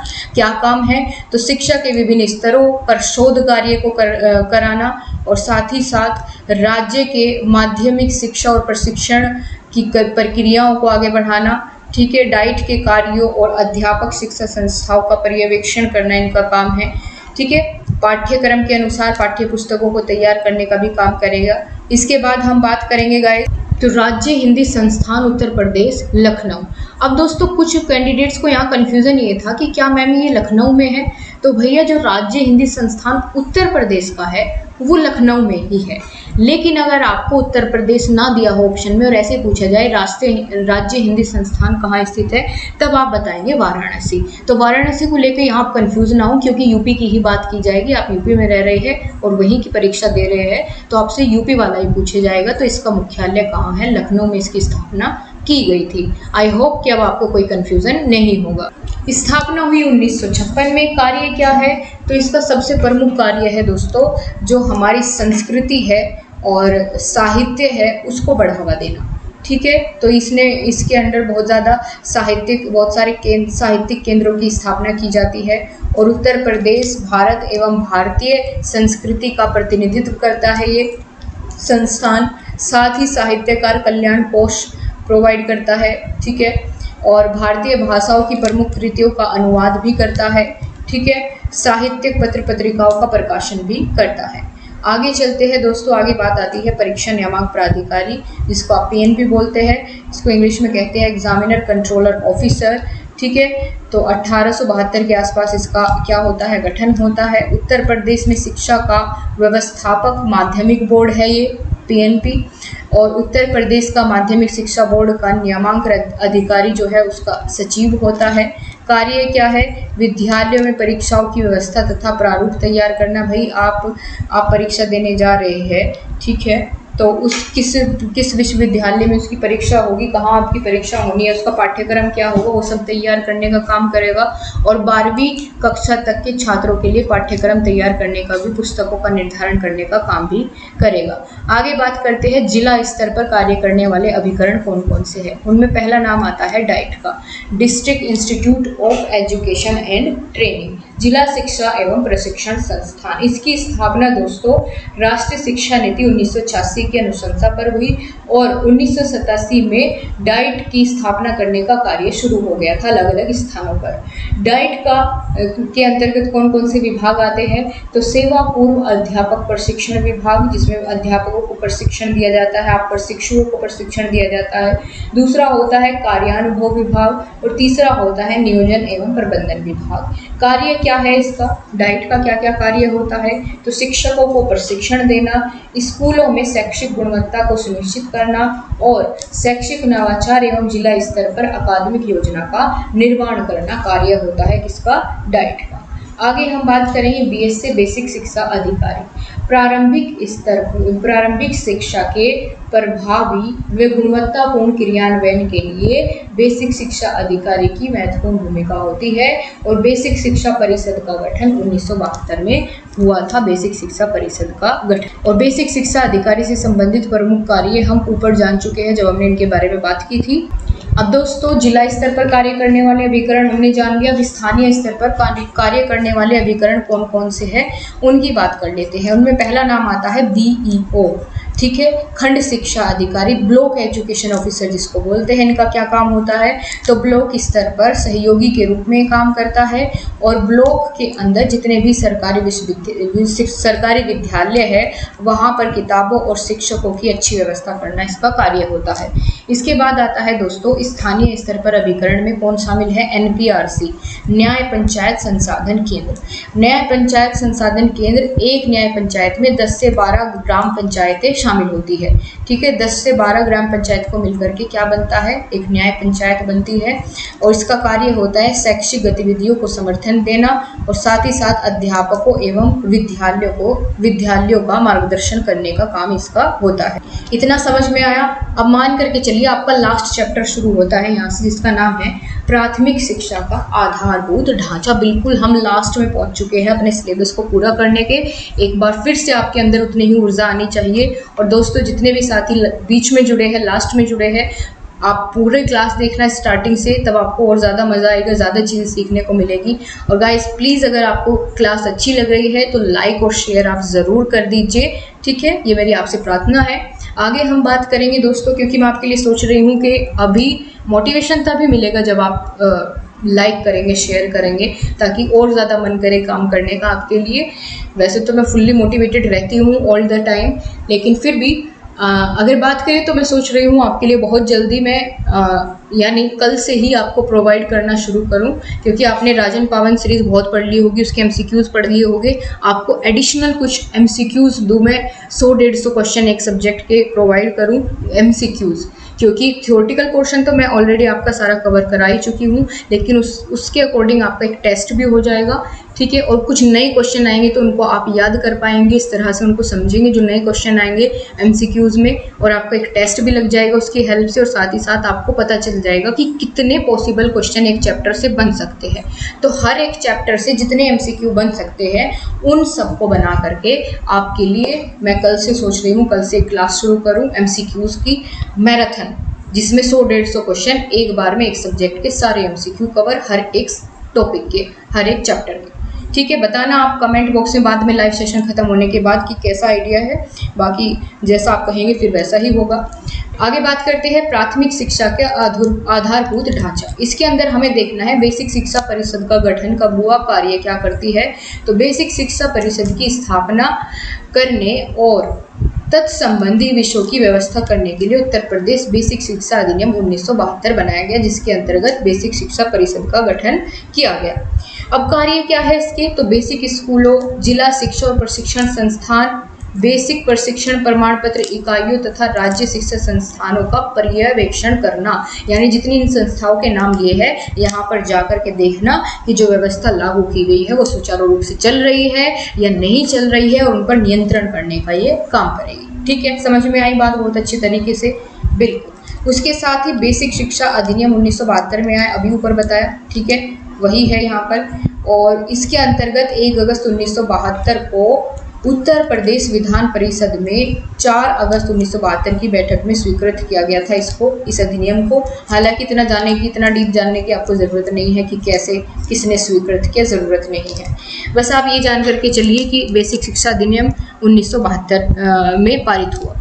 आगे हम बात करेंगे सूचना का अधिकार अधिनियम 2005। ये सूचना का अधिकार अधिनियम क्या है भाई? हमारे देश के हर एक नागरिक को किसी भी संदर्भ में जानकारी लेने का अधिकार इसके अंतर्गत दिया गया। सूचना का अधिकार अधिनियम 2005 के अंतर्गत। इसके अंतर्गत जो है 30 दिन के अंदर क्या करनी होती है? जो जानकारी है वो उपलब्ध करानी होती है। अगर किसी ने जानकारी उपलब्ध करने के लिए कोई शिकायत की है या जानकारी की मांग की है किसी भी फील्ड से संबंधित, तो उसको 30 दिन के अंदर जानकारी प्रदान करने का यहाँ पर व्यवस्था की गई है, जिससे भ्रष्टाचार को नियंत्रित किया जा सके। और जो ये कार्यक्रम है, सूचना का अधिकार अधिनियम है, ये पारित तो हो गया था 2005 में, लेकिन 22 जून 2005 को ये प्रभावी हो गया था, यानी लागू हो गया था, हर जगह प्रभावी हो गया था। अब आगे बढ़ते हैं दोस्तों, और आगे आपका आता है लास्ट टॉपिक जिसका नाम है यूपीटीईटी, जिसकी आपकी अब से तैयारी शुरू होने वाली है। आपके जैसे ही एग्ज़ाम पूरे होंगे, ठीक है, उसके तुरंत बाद हम 1-2 दिन का रेस्ट लेंगे, हम भी और आप भी। उसके तुरंत बाद हम यूपी टेट सीटेट की तैयारी इतनी ज़बरदस्त तरीके से करेंगे कि आपको मज़ा आ जाएगा, इतने अच्छे तरीके से। और आप अब तो टीम देख ही रहे हैं, क्या बेस्ट टीम मैंने आपके लिए बनाई है। ठीक है, तो बिल्कुल व्यवस्था करने में, ढूंढने में समय ज़रूर लगा इतने अच्छे अध्यापकों को, लेकिन सच में एक बहुत ही अच्छे मार्गदर्शक के रूप में और एक बहुत ही अच्छे, आपको कह सकते हैं कि गाइडर के रूप में आपका काम करेंगे, आपके लिए काम करेंगे और बेहद बेस्ट तरीके से आपकी तैयारी आगे जारी करवाएंगे। ठीक है, चलिए, तो यूपी टेट नियमावली, इसमें क्या है दोस्तों? NCTE, जिसके बारे में हमने पहले अभी देखा था, राष्ट्रीय अध्यापक शिक्षा परिषद, ऊपर अभी जाना तो था। ठीक है, इसकी अधिसूचना के तहत कक्षा 1 से 8वीं तक के शिक्षक के रूप में नियुक्ति के लिए पात्र होने के लिए न्यूनतम योग्यता निर्धारित की गई है, जिसको हम यूपीटीईटी के नाम से इस परीक्षा को देते हैं। और फिर क्या होता है, जो न्यूनतम योग्यता होती है उसके लिए आप पात्र बन जाते हैं। ठीक है, तो यह भर्ती प्रक्रिया में शिक्षक गुणवत्ता का राष्ट्रीय स्तर और मानक लाने का काम करता है। परीक्षा आयोजित कराने की यूपी टेट की जिम्मेदारी किसकी होती है? PNP की जिम्मेदारी होती है। यूपी टेट की फुल फॉर्म क्या है? तो उत्तर प्रदेश शिक्षक पात्रता परीक्षा यूपी टेट की फुल फॉर्म होती है। ठीक है गाइस, इसी के साथ आपका ये टॉपिक, आपका ये सिलेबस समाप्त होता है। और हमने टारगेट रखा था 2 घंटे से पहले कंप्लीट करने का, हम 10 मिनट पहले ऑलरेडी सब कुछ कवर कर चुके हैं। आपका पूरा सिलेबस इस सब्जेक्ट का, जो कि 50 नंबर का पेपर था, बहुत बड़ी बात थी इतना सब कुछ एक क्लास में कवर करना, लेकिन हमने अपने टारगेट को पूरा किया है। सो अब आपकी बारी है अपना सहयोग निभाने की। जितना हो सके दोस्तों, आपको अगर क्लास पसंद आई है तो लाइक और शेयर ज़रूर करें। ठीक है, और अपने प्यारे प्यारे कमेंट्स हमें करना बिल्कुल नहीं भूलना है। अभी चलिए, आप लोग भी आगे की तैयारी के लिए अभी रेस्ट करिए थोड़ा सा और फिर से अपनी तैयारी में लगिए। बाकी आपकी सर की क्लासेस अभी लगती रहेगी, क्योंकि मैथ्स और इंग्लिश की लगातार आपकी प्रैक्टिस एग्ज़ाम तक ऐसे ही कराई जाएगी।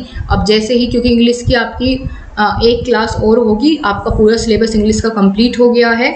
और इंग्लिश की प्लेलिस्ट में जाकर के आप चेक करिए, थ्योरेटिकल पोर्शन फिर से एक बार सर ओरली आपको बता देंगे। हालांकि मैं कंप्लीट करा चुकी हूँ थ्योरेटिकल पोर्शन, लेकिन फिर भी सर एक बार बताएंगे आपको। और आपके लिए प्रैक्टिस सेशन लेकर के आएंगे इंग्लिश का, जिसमें खूब सारे क्वेश्चन होंगे। प्रीवियस ईयर पेपर को देखते हुए उन क्वेश्चंस को निर्धारित किया जाएगा। पहले आपको प्रीवियस पेपर को सोल्व कराएंगे, उसके साथ साथ कुछ प्रैक्टिस सेट्स आपको लगवाएंगे, ताकि कहीं से भी कोई चूक ना रहे। और जो हमारा टारगेट है कि हमारे बच्चे, हमारे पास पढ़ने वाले बच्चे बहुत अच्छे नंबरों से पास हो, वो टारगेट हम पूरा करने में सफल हो।